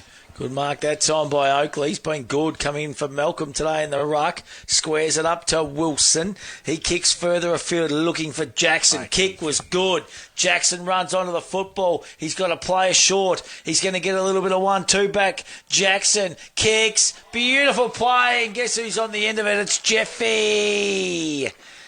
And Garlett will go back and have a shot 20 metres out, slight angle. He's kicked a lot harder goals than this in his career. He kicked a beautiful one in the first quarter, Jeff. He's just such an excitement machine. Nearly kicked goal of the year in the second quarter. Comes in. Leans back on that one. Gone through for a minor score. So 6-9-45. That is Portland. 5-9-39 Camperdown. Let's go around the grounds. All thanks to Matt Go Higher. Warrnambool v Cobden. Henry Robinson, what's the latest, mate?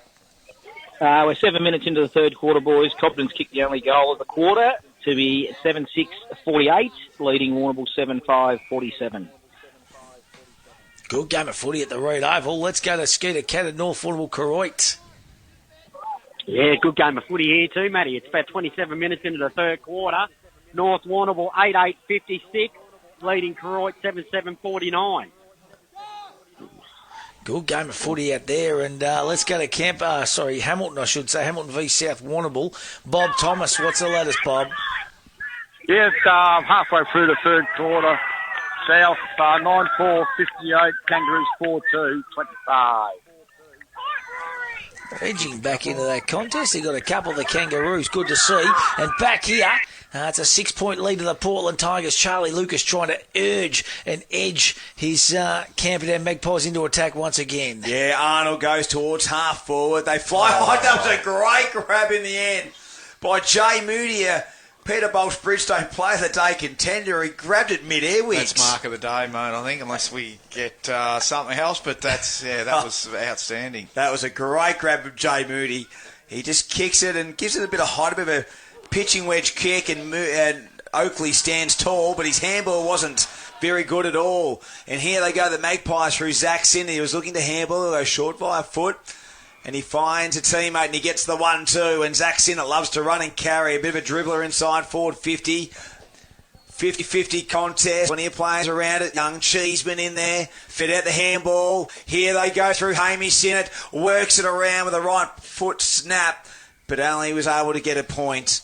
And he brings him to 40. So it's a 5-point ball game. 5-10 to 6-9. 24 gone. Gee, both sides now are just trying to run the ball with numbers. It's just run and gun stuff. And, the team that makes probably the least mistakes will be the one who will probably... Just about to say, mate, it's a game of turnovers. Oh, it's unbelievable. I think it was out of bounds on the full two, lads. I thought the umpire signalled a point, but it was more of a wave to say no. It's out of bounds on the full, and Moody will get the free kick. That went into orbit, that ball. She was high. That piece of play a couple of minutes ago when Gull missed that goal, that was probably the highest quality bit of play of the day, Paul. Did it linked up 4 or 5 foot passes. Yeah. What's that wind doing down there, Scotty? Still the same? Still the same, mate. Maybe dropped a little bit, but still the same. Pretty gusty still.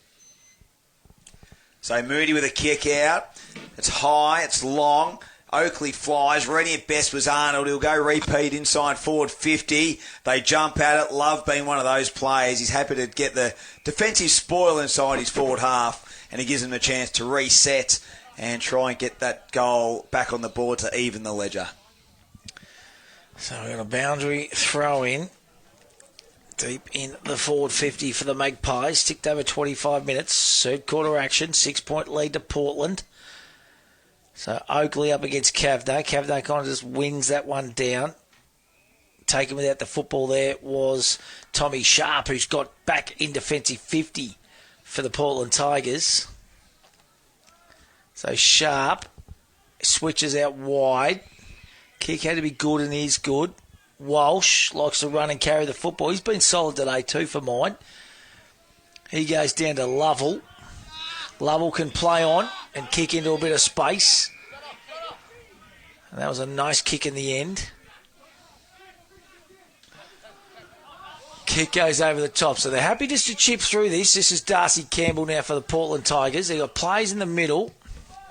Further afield. Wilson's a target. The big fella. He mitts it. And Big Jakey has pulled in a nice grab. 25 out. On a slight angle, and this is to extend the lead to 12 points, 2 straight goals. That was, again, it was like he waited for some numbers to fill up in your forward line rather than just going straight away. And Wilson, probably one of the only times he's had it sort of one out. He comes in, Jake, and he slots the goal. So the Tigers, they extend this lead to 12 points. And I tell you what, that was a good mark and a good bit of play. 7-9-51 Portland, 5-9-39 the Camperdown Magpies. And that is the biggest lead for the Portland Tigers for the game, boys. And that is on the National Tile scoreboard. Yeah, look, it was... And again, it was they brought around the boundary. You could look at the numbers getting back for Camperdown. I'm thinking, well, if he plays on here, Camperdown will have it and then take it out the other side. But just waited. And look, really good kick from the young fella. Just pulled it off the line a bit. And Wilson, kicked it to his advantage and he did the rest. Angus Gordon in the ruck now against Oakley. He's had a pretty good game inside the centre square. And here they go. The Tigers look to paddle it forward. Burns in there. He's holding up Matty Field. And we'll have a throw up still inside the centre square. So 27.5 minutes gone. 2 goals to the margin. The Tigers, they've kicked 3 goals to 2 in this quarter. In there is Sharp up the ground. Oakley busy once again. Sharp gets the handball out over the top. He wants Garlett. Watching him really closely. There was Place. Free kick's going to go to Josh Place too. He was taken without the football. And he's got it across half back. So they got one more in him. The Magpies before three-quarter time because we're getting close to that here at the Lura Oval. He'll go short along the wing. Kick has to be good. It is to Fraser Lucas. He's on true centre wing out of side. So they're just setting themselves up defensively here, the Tigers. He looks to go towards half forward. Teammate out in front. Nice mark taken in the end, and it was by Canady. So Aiden Canady, the netballer, represented Australia, multi-talented sportsman. He'll go short via foot, not his best.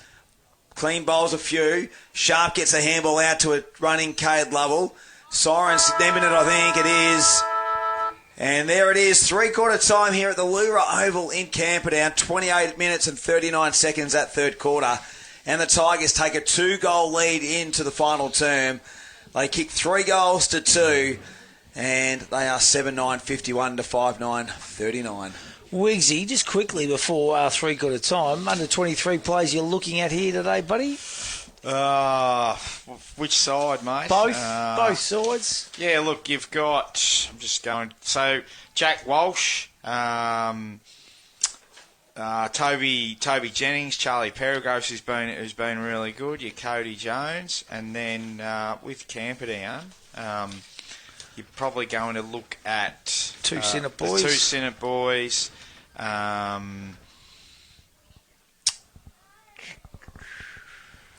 Westworth.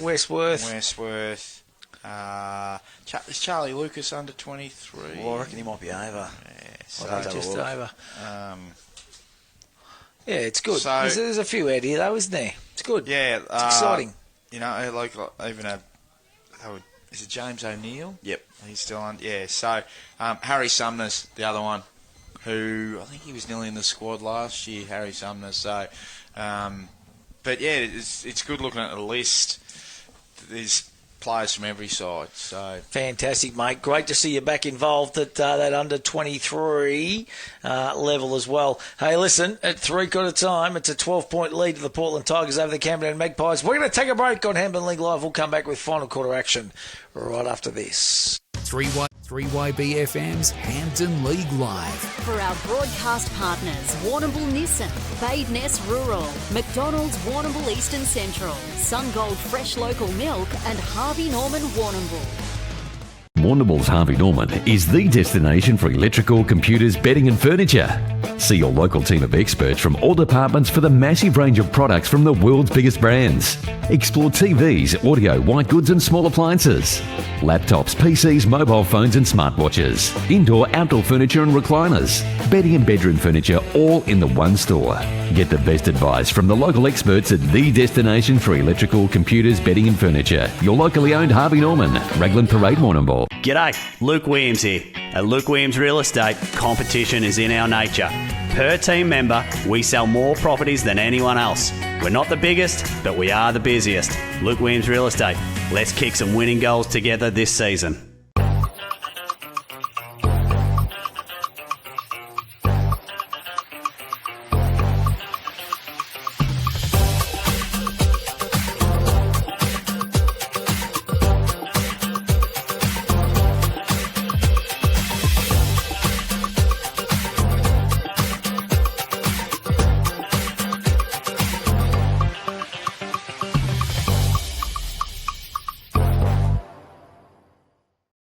a place for the coaches. Pickles are coming off and the bacon's going on. The defenders.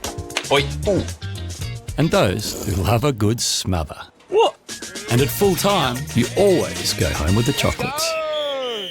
Need insurance? See MGA Insurance Group. Great service, expert advice and competitive premiums for farmers, business owners and transport operators. Call Dennis and Gareth Morgan and Glenn Skilbeck, 55596 200.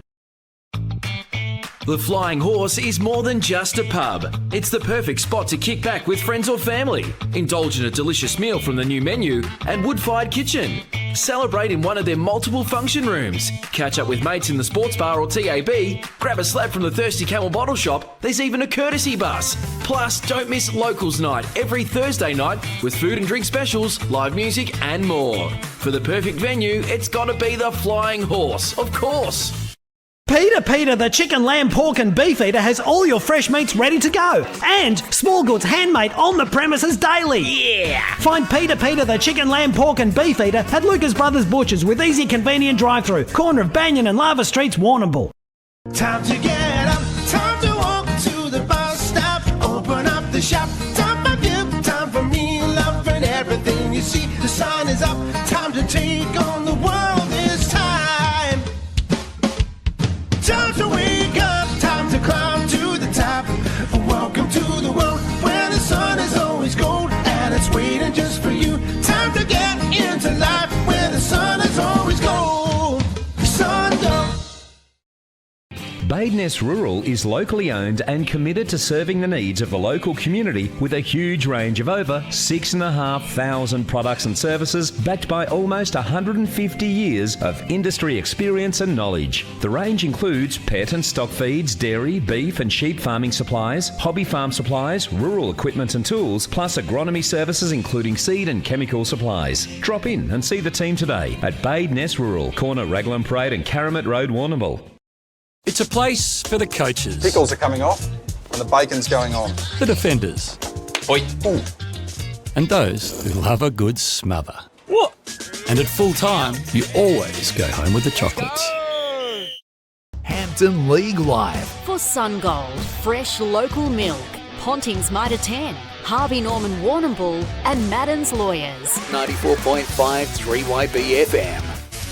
Yeah, welcome back to Hampton League Live on your Saturday afternoon, 3/4 time, 12-point lead to Portland. Scotty Carter, all thanks to B&B Furniture Plus Mobility and Movement. What were the coaches saying at 3/4 time, buddy? Yeah, got to Clinton Thomas's 3/4 time address there. Very impressive. Spoke about the need for his players on transition to get defensive side. Don't just be content to run beside your opponent, get defensive side, don't let them get out the back. Look to slow them down every opportunity. And with their forward 50 entries to Camperdown, you can see out there now, boys, they're pretty short inside their forward 50. Don't be sitting the footy up in the air. Get it in low and fast. Let's use their leg speed. So he's pretty impressive. And he said to the boys, embrace the underdog status. We've got nothing to lose. And he's right. They've done a really good job today, Camperdown. Yeah, spot on. They've set up structurally really well. I like the way they've gone about it. They've got plenty of pace around the football.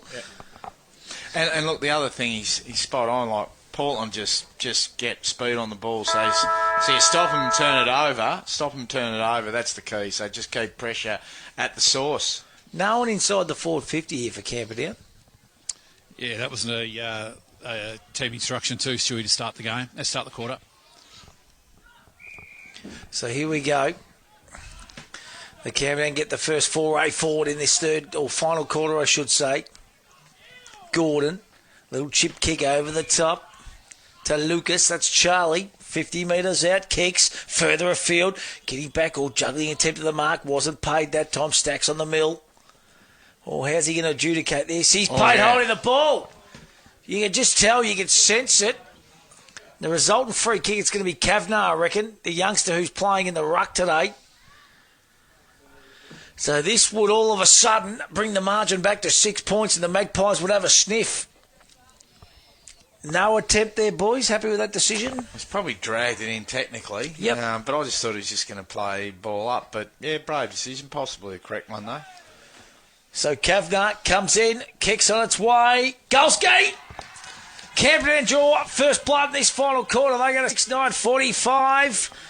They trail by 6 points, the Portland Tigers. They are on 7-9-51, and that is on the National Tile scoreboard. And did exactly probably what their coach asked. They all started up on the 50 or almost on the square, lowered their eyes, and even that kick missed the target. The young fella for Portland probably dropped a mark he should have taken and then dragged it in. And, game on now. Wow. Oakley up against Jones. Been good, Oakley, today. Yeah, I reckon he's been terrific. Been terrific. Hard shoes to fill that Ben Malcolm has. But he's been rock solid. Here they go with the clearance through Sinnott. Handball, but just sort of stilted play. Sumner, who's been very, very good, gets it to Zach Sinnott. Really lived as a player, I reckon. Zach Sinnott is terrific. Sumner, inside 52. That's a good kick. Finds Canady. And Canady's within range. He'll go short again. Lafferty's just lagging there by himself, and he'll have a set shot 30 metres out, almost directly in front. Gee, that's some good kicking there. Some good vision there from Canady. Obviously, he knows he's within the range, but he's sort of, I'll go that next option because it's a better option. So if Lafferty... Yeah, too many Portland players just running back there to get garden grass.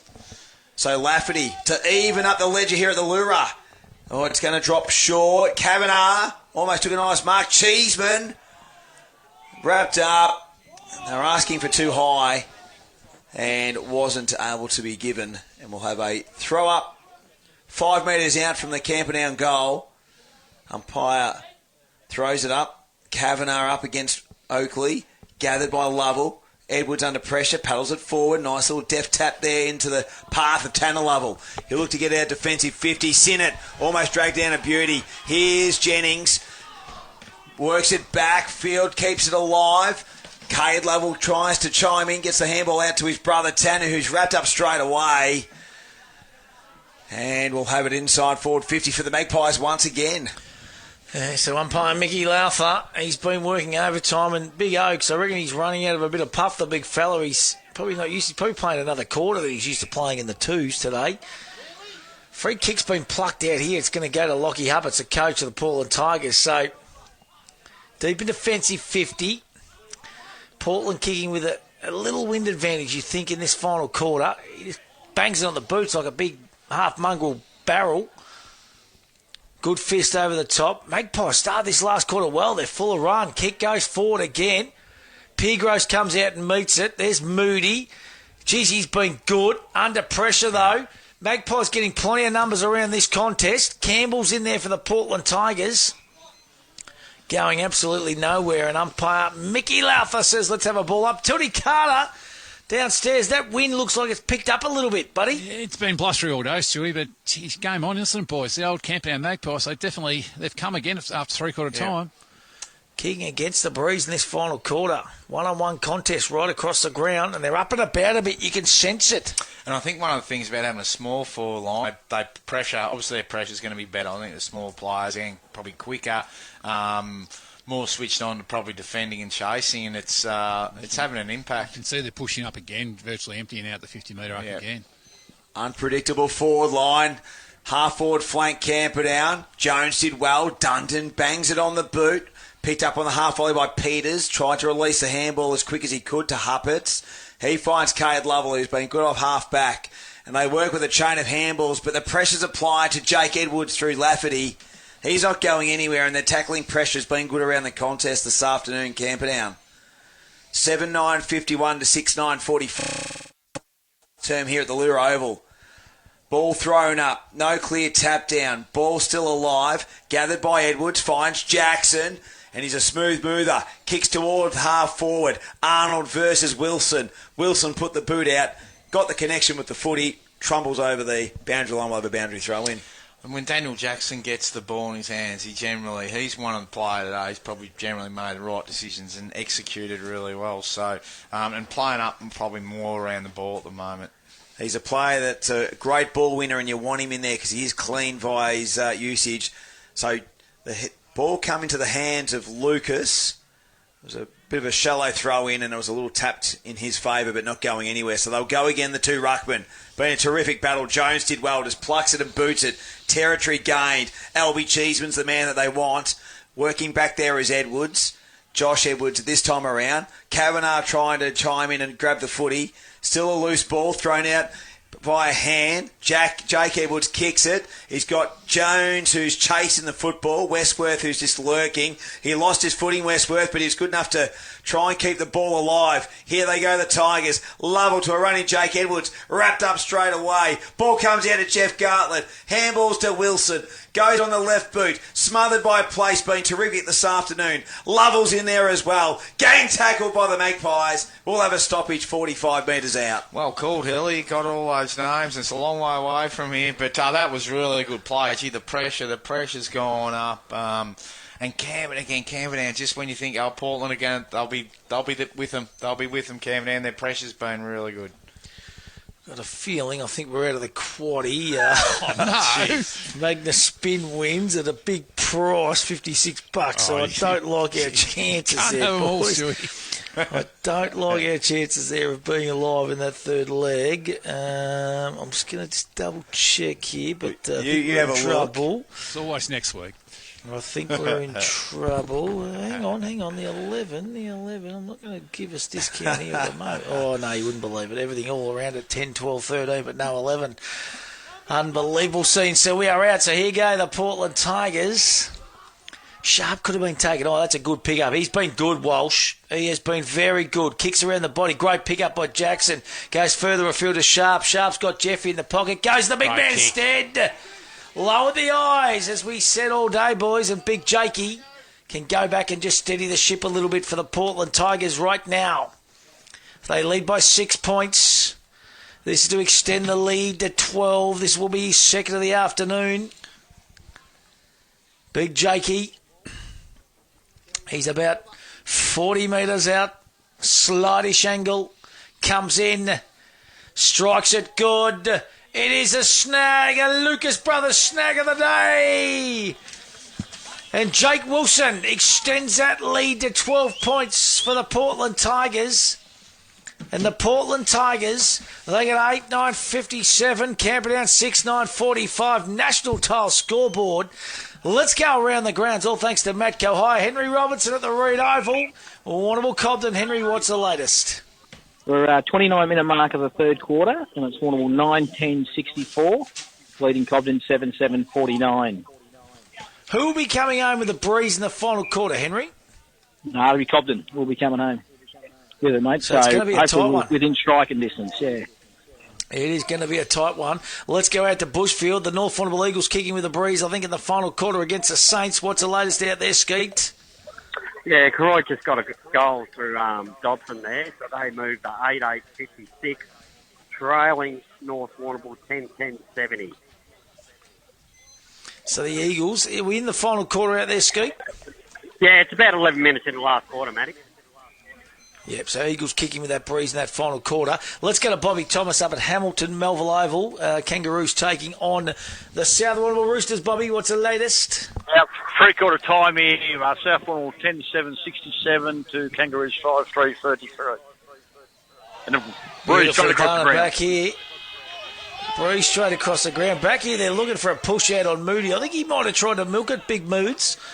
And young Cheeseman has got a chance to bring the margin back to 6 points. That was definitely a push out, mate, I think. Or a fullback or a defender there and you cop that one, you'd be frustrated. So Cheeseman comes in. He kicks a goal. And it's all of a sudden back to a 6-point ball game once again. So Camperdown, they hit back.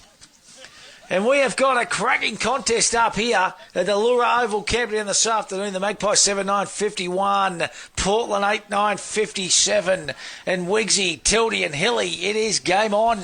Yeah, absolutely. Just off the, again, they kicked it in the air, which is probably what they weren't trying to do. And, probably a bit unlucky there. I think Jay Moody, he played in front and probably was pushed out. But it's just probably going to come down now, probably a bit of a, in terms of clearances and then who can be most efficient going inside 50 and who makes the least number of mistakes. Ball back in the centre. Oakley has done a power of work up against Jones. Been a good battle. Jennings in there just paddled it into his favour. High kick towards half forward. Jones giving away a bit of height. Kick inside 50 from Edwards. Lovell flies. Loose football. They attack it hard, the Magpies. Overrunning it. Quick kick out of the pack there by Saunders. And he kicks it out of bounds. I think it's a boundary throw-in. Just trickled over. And they get a chance to have that forward line stoppage, the Magpies, to try and clear here at the Lura Oval. So 6 points the margin, 11.5 minutes gone. So still a lot of time left. 2-1 in favour of Camperdown in this term. So boundary throw in. Jones up against Wilson this time. Wilson front position. Got the tap down. Lurking there. Free kick too high. And it's going to go to Portland. I reckon that might be Toby Jennings. He was running hard at the contest. Got a little bit of a high contact. And Toby Jennings, who's already kicked 1 goal this afternoon, will look for his second and to extend that lead out to 12 points once again. So he's a beautiful kick of the football, Toby Jennings. 15 to 20 metres out, within range, Wiggs. Just ran at the contest with speed and just drew the free kick. So Jennings to put it back out to a 2-goal lead, comes in, and yep, he's done enough. Toby's kicked his second, and the Tigers jump to a 12-point lead once again. 9-9, 63 to 7-9, 51. That's on the National Tile scoreboard. All of a sudden, the clearance game, centre clearances are becoming important because whichever way they're going at this quarter, they're generally, if it goes into someone's forward line, they're scoring. So first sort of probably 2, maybe 3 quarters, it was opposition were marking it and rebound, but we haven't had a lot of that. It's been more clearance, forward, mark, free kick, control. So again, centre clearances look like they're going to be really important going forward. So ball back in the middle. Good win that time. Oakley straight down the chest of Jackson. He was dispossessed. Oakley smothers coming through. Charlie Lucas was driven into the ground. Umpire says no, and we will have a ball up. Gee, big Oakley's follow-up work's good. He's brilliant. Great when it hits the ground. He's done a great job, the big fella today. He'll be in the best for Portland. Don't worry about that. Has he come off the ball all day? I don't think he has. I don't think he has. It's been a Herculean effort. And let's be honest, it's a big deck here too at Camperdown. Quick kick goes forward, so Portland into attack once again. Wilson comes out and meets the football, grabs it, the big fella, gets a handball back, a little bit of 1-2, little chip kick. Oh, it was clever. Goes through the hands that time of Lovell. He's wrapped up by Sinnott. Jackson, he's wrapped up as well. Handball comes further afield. Oh, too high. Free kick's going to come back. It's going to go back to Portland. Walsh, I think, is it? Or... I think it's Walsh. I think it might be Walsh. He's had a good game. There's a couple of them look pretty similar now. It's number 34, which is Saunders, Jetty Saunders. They look similar. They're wearing the long sleeves this afternoon. This is a big kick. So this is to extend this lead to the biggest margin of the day. So Jetty Saunders comes in. Kicks on its way. Shanked it. It'll sneak in for a point. And that'll extend that margin to 13 points. So 1964 Portland, 7-9, 51 Camperdown, National Tile scoreboard. 14.5 minutes gone, league contracting time clock. And the Rock. The Wok. The Wok. Had that for tea last night, mate, actually, the Wok. I love it. Had a big week, Stewie. We're going to get a Ballarat tomorrow, boys. I love it. Be nice and balmy up there. Oh, yes. Oh, Scott did well. They get it moving again inside forward 50. Through a set of fingers. There's Arnold. Meets it hard. He's tough for the contest. And he's just holding up the Tigers. He's under 23s. And he's Riley Arnold, no, I think he's a bit too old. Good player, though. He's all over these ages on these kids. No, he's been a good player, Riley Arnold, for a number of years now. So boundary throw in. It's a 13-point ball game, 64 to 51. Out of the pack was Wilson. Jake Edwards setting himself against Cheeseman. Here comes Saunders. Smothered kick, free kick for mine, pushing the back. Magpies are recipients. And O'Neill, who's been pretty good across half back this afternoon for Camperdown. So 16 minutes will tick over very, very soon. Last quarter action here, Lura Oval in great condition. Short kick to the wing, or I should say the half back, and a stretching mark by Riley Arnold, a player of the day contender thanks to Peter Bolsh-Bridgestone. It's not going to win it, but it certainly was a good one. Mark taken just by Luke O'Neill. On the half volley, I think, there, Hilly. So Luke O'Neill, otherwise known as the Wok, according to Stewie, finds Wilbur Cheeseman. Not bad, the Wok either, It is is it? underrated. So Wilbur Cheeseman just looking to go. What way will he go? He's going to bring it to the broadcast side wing. Kavanagh will be the one where he goes towards. And Richardson just jumps in front and takes a nice mark. Yeah, good mark, Richardson. He's been steady all day for Portland. He kicks around the body, sharps the target. Good fist there that time, but... Interesting, the run and speed on the ball. It sort of stopped a bit.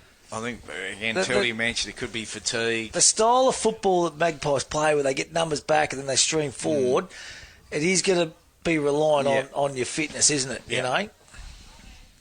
They've done it pretty well for most of the They day. have. They've been magnificent. Beautiful tap work again. That was Oakley down to Huppets. Kicks further afield. Oh, Big Jakey nearly pulled in a screamer. Stepping through traffic was Lovell. Banana kick. Bouncing ball. Just goes through for a minor score. Hits the post actually in the end. So Portland, they get a 9-11-65. 7-9-51 Camperdown. National tail scoreboard. The Magpies, what have they got left? Have they got much run on the legs? Beautiful kick out far and wide. Nice mark at the end there was Harry Sumner. Far out of side, Lure Oval. Kick goes further afield. Portland getting plenty of numbers around this contest. Ball stays in. Yes, it does. Piergross has been magnificent. Start thinking Matthews Petroleum, you blokes. Piergross, Moody. Been thinking it since the start of the game, mate. Sinnets. Who else are we thinking, boys? Place has been really good for Camperdown. Oakley. Oakley. Charlie Lucas. Sharp. Here's Scott. Swings onto the body in game number 2. Pretty good. He has. There's Westworth. Gets a little bit of 1-2 action. Might even get a third if he can. No, he can't. Continues to run, though. Handball over the top into space. Kick had to be good and just misses the target for the Camperdown Magpies, so the ball will go out of bounds. We'll have a ball up. So 14-point lead here. Probably not a bad result then. If you had to kick that in the forward 50 towards the goal, there were 3 Portland players sitting back there. So stoppage result there would be it would be okay. Kick for touch, Weeks. Yep. In the AFL, that would be deliberate. Insufficient intent. Yes. What about the Blues boys? Giants defeat them today. They're gone. Carlton Agonski, I think. It might be season 2025 over. They got many missing with injury. Oh, I don't know, mate. I just don't know where they're much chopped, to be honest. Not much good, are they? No, I don't think so. Will they come for Voss, do you think? Not this week, but things keep, not They going get well. from bad to worse. Here we go, the Magpies, but getting back. Look at that. He just reads the ball so well. Piergross, he has been magnificent. Kicks to Proctor. So Proctor, the big extra large shorts on today. big procs. Big set. Ball goes further afield. Good mark there by Jennings. He's been rock solid too all day, boys. Yeah, he's been good. Midfield forward. Been good aerial. Told to play on now. Left foot kick further afield as they all look at each other, and the Rock says, I'll just take that one nicely. He's been good too. Yeah, he has been. It's been a good duel, him and Wilson at times. Left foot kick had to be good to Zach Sinnott. So Sinnott, he squares it up to Charlie Lucas. So 20 minutes gone in this final quarter, 14-point lead. Magpies need to pull the trigger now. They need to score one, and they need to score one quick. Short kick this time. They just need a bit of speed on the ball here. It's just going back a fair bit. Kick mark. Credit to Portland. They're just playing the tempo footy now, the Tigers, aren't they? So this is James O'Neill. Is it the Rocks brother, boys? Yep. Kick goes further. There's Big Oakley. God, he's worked hard, the big man. How many sets of brothers playing for Camperdown? You got the Cheesemans. You've got the Sinnotts. The O'Neills. The Lucases. That's 4. It's not bad so far, is it? Sometimes you have, obviously, Gordons. You'd have the Gordons, the Arnolds. Billy's not playing today for the Magpies, so quite a few. Could be as much as 6. Unbelievable. Like the Dowie brothers. No, nothing like the Dowie brothers. Nothing like it. The young fella's going good, Wiggs. The one that's playing 14s, is it Ollie? Yeah, he's Ollie, going well. He's going really well. Shot up a bit, hasn't he? Yeah, look, they got a good little crew. They play the right way, so half forward, the Magpies are still lurking. There's still time, but they'd love a much-needed goal now just to bring that margin back to almost a single figure. Here goes Lovell. He's been terrific. Cade overstepping it. They get a chance here. No. Gordon did well to cause the handball over the boundary line. Will have a boundary throw-in. So still about 70 from home. Thoughts down at Stairs, Tildy? Oh, I think Portland have just taken a bit of sting out of the game. They've got some numbers back now. They're happy to make stoppage after stoppage for a couple of minutes here just to take a bit of heat out of the game. And, you know, it's pretty low scoring, so a 14-point lead's pretty handy. About 8 minutes to go, you'd think. Yeah, milking the clock. So Scott, who's gotten better throughout the course of the day, gets it on the boot. Nice mark place. He's certainly been one of their best and maybe in contention for our pit stop menswear MVP votes. Yeah, very good. Joshy Place comes in, kicks towards half forward. Angus Gordon, big fly by Piergross. Jeez, he's a good kid, this young fella, Charlie Piergross. Jeez, he's got to be in. He's got a very good stretch, that is for sure. I could see him in the bottle greens holding down centre half back. So the short kick to Huppert inside D50 still. 14 points the margin, 9-11 to 7-9. Huppert goes back to Piergross. He'll go outside defensive 50, and he's got a running teammate in Lovell. Almost collided with Moody. And a stoppage will occur between wing and half forward here, broadcast side. So nearly 23 minutes gone. It is the Tigers by 14. As we said, still a bit of time left on the clock.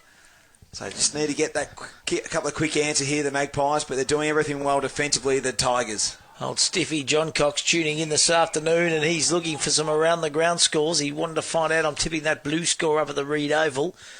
We'll get to them shortly, Stifler. Benny Vertigan's all over it back in the studio, so a little bit of sting got out of this one. They need to pull the trigger here, the Magpies. Richardson ball bounces through his hands. Goes back to Kavanagh, to Place. Place now kicks further afield. Oh, that's good mitts. Good grab by Angus Gordon. Let's go around the grounds. All thanks to Matt Kohaya. Reed Oval, Henry Robinson, Warrnambool Cobden. What's the latest, buddy? We've kicked the first of the last. They're at the 5-minute mark. It's Warrnambool 10-10-70, leading Cobden 8-7-55.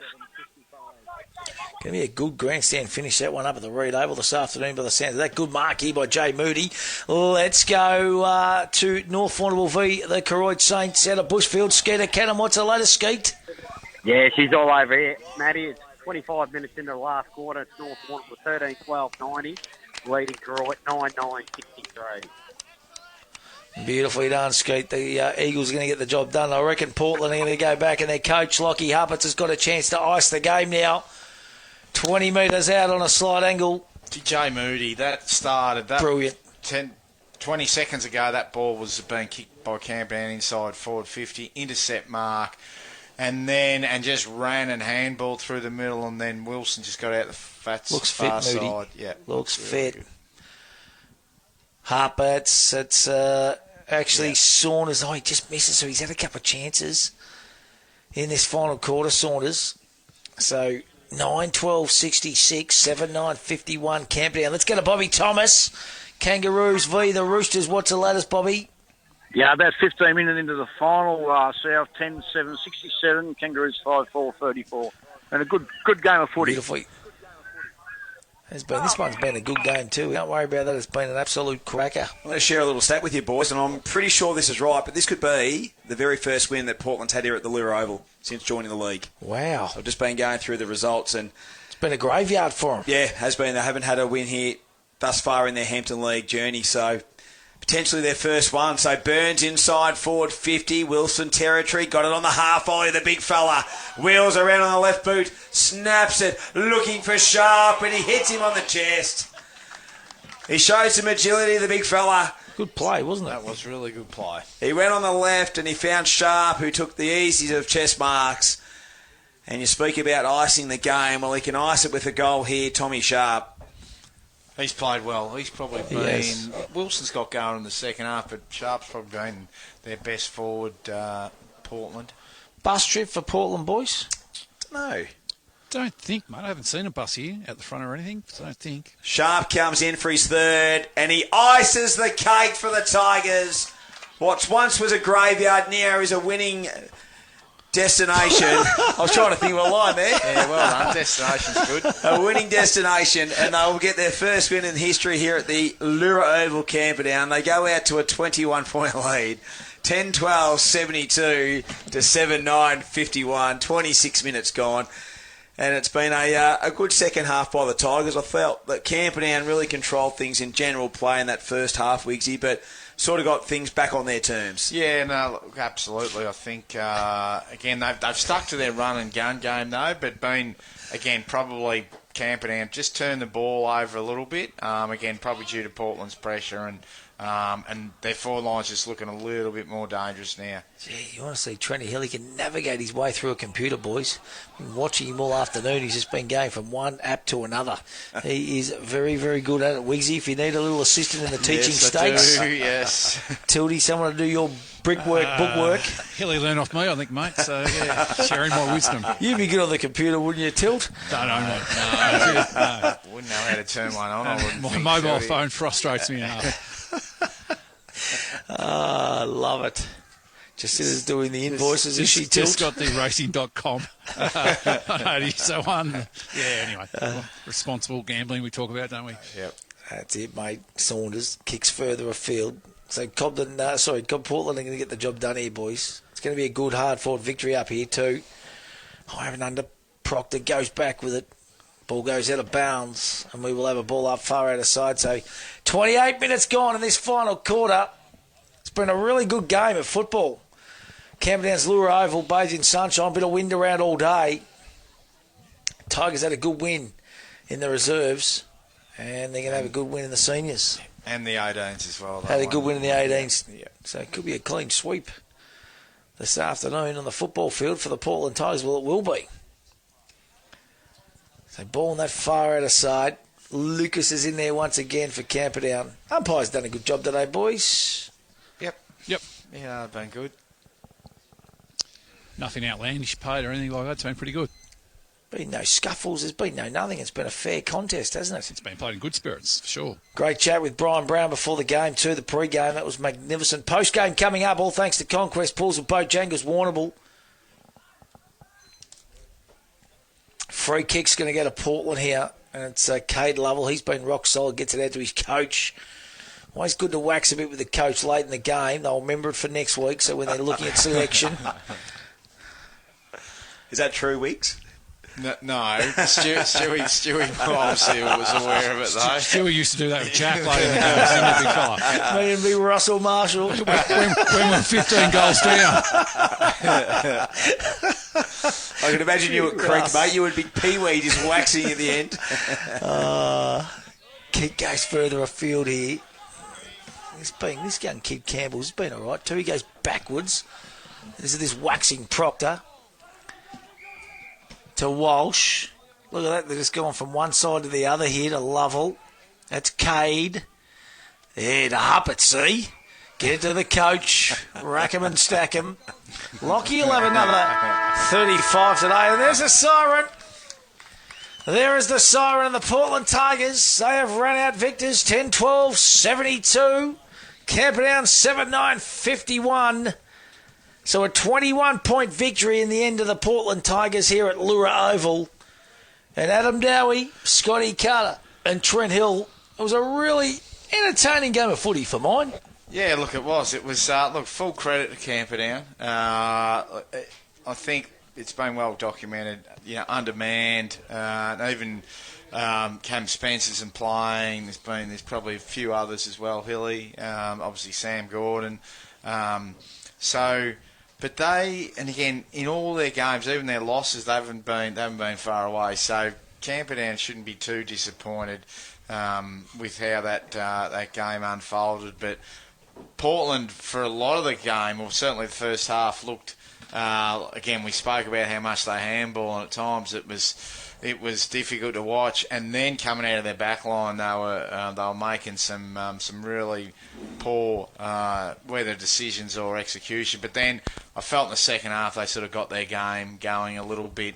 It was a bit of a war of attrition. Both sides, especially that probably second and third quarter, they just really run and gunned, and it was a team that could make the least number of mistakes. But I think physically probably would have taken a bit of toll on both sides, and Portland, ran out the game really well. And I reckon in that second half too, they had some better looks inside forward 50. They weren't squashed up in that 50, trying to, pick through little parts of the ground. They were able to get a couple of good looks at Wilson, a couple of good looks at Sharp, and open that up a little bit. But I'll tell you what, I haven't lost any admiration for Camperdown. No. I think they're a side on the improve, and they'll keep on getting better as the season goes forward. And a lot to like about the way they go about it with a really young crew of footballers. Your Cheeseman brothers, and you've got Kavanagh and these sort of players. Lafferty and Sumner, they're good to watch. Yeah, and really, really well organised. Their forward structure, their kick-outs, stoppages, and obviously probably a bit of fatigue maybe got them in the end, and just overall quality. But I'm pretty sure their supporters would be really proud of how they're going. I think we've got Tildy down with Jay Moody on the ground. Jay, congratulations on a hard-fought win, mate. Credit to your opposition. They really worked you hard today, Camperdown Magpies. Yeah, we're expecting it. It was well fought by our boys. I thought conditions it's obviously dry, but quite tough with this with the breeze. So it took us a while to adjust to that and get our game style going. And credit to them, they knew how we played and structured up really well. But I think in that second half, we slowly got away and good fought win. Now, previously in the Hampton League, mate, we've known you as a forward. How are you enjoying playing down back, mate? You're reading the game really well back there. Yeah, it's been good. As I'm getting older, it's nice to go back down there and get a bit of the footy and, show me wisdom down there, which has been nice. Do like sneaking forward every now and then, but, it's been nice to go down there, a bit of bruise-free footy. So, it's good. Now, your partner in crime down back, mate, we've covered a couple of games this year. Charlie Piergross, mate, very impressive player, great intercept mark. He's a big up-and-coming player. Like, he's only 21, I think, now, so he's a great size and his confidence is growing every game. So he's a really important cog to us down there, and if we can just keep him firing, I think he's going to be important for us going on the rest of the year. Now, our man upstairs, Trent Hill, the Hampton League administration officer, mate, he's done a little bit of quick research. First win in the history of the Portland Footy Club here at Camperdown. It is. That was well known with us during the week. We tried not talking about it too much, bit of a hoodoo, but we spoke about it before the game. It's just another game of footy. They play this ground really well, so we had to come out here and adjust really quick. And, credit to us, I thought we played a pretty good brand of footy. Congratulations, mate. Great win, 5-2, great start to the season. Yeah, it's awesome. Thank you very much. Great interview downstairs, and the greatest song of all time is about to be belted out in those club rooms down there, Tilt. So you make sure you get in there, and you like this song, don't you? I want to hear it loud and proud. Well, you won't hear much during the AFL season, the big man, so he's got to hear it locally. We got a couple of wins, you boys. We're actually 3 wins. Yeah, and do you know what? It wouldn't worry me now. We've got a couple, and fingers crossed that we'll get some more picks. And we're building a side. We've been building for 15 years. Portland up and about, as they should be. Spoke really well, Jay Moody, and he's got to be in contention for our Matthews Petrone Player of the Day, boys, because he was, especially in particular that second quarter when Camperdown were coming, he really controlled play across half back for mine. Yeah, no, look, absolutely. I think he's one of the leading, certainly marks, disposal, kick getters in the competition. So where he once was forward, now he's back and plays it really well, obviously, and I think probably having him back there probably with Piergross and a few of those young guys, he's just a bit of a steadying influence. You can hear the Portland faithful that have made the trek. It's the longest trek in football. It is Camperdown all the way across from Portland this afternoon or this morning. Belt it out.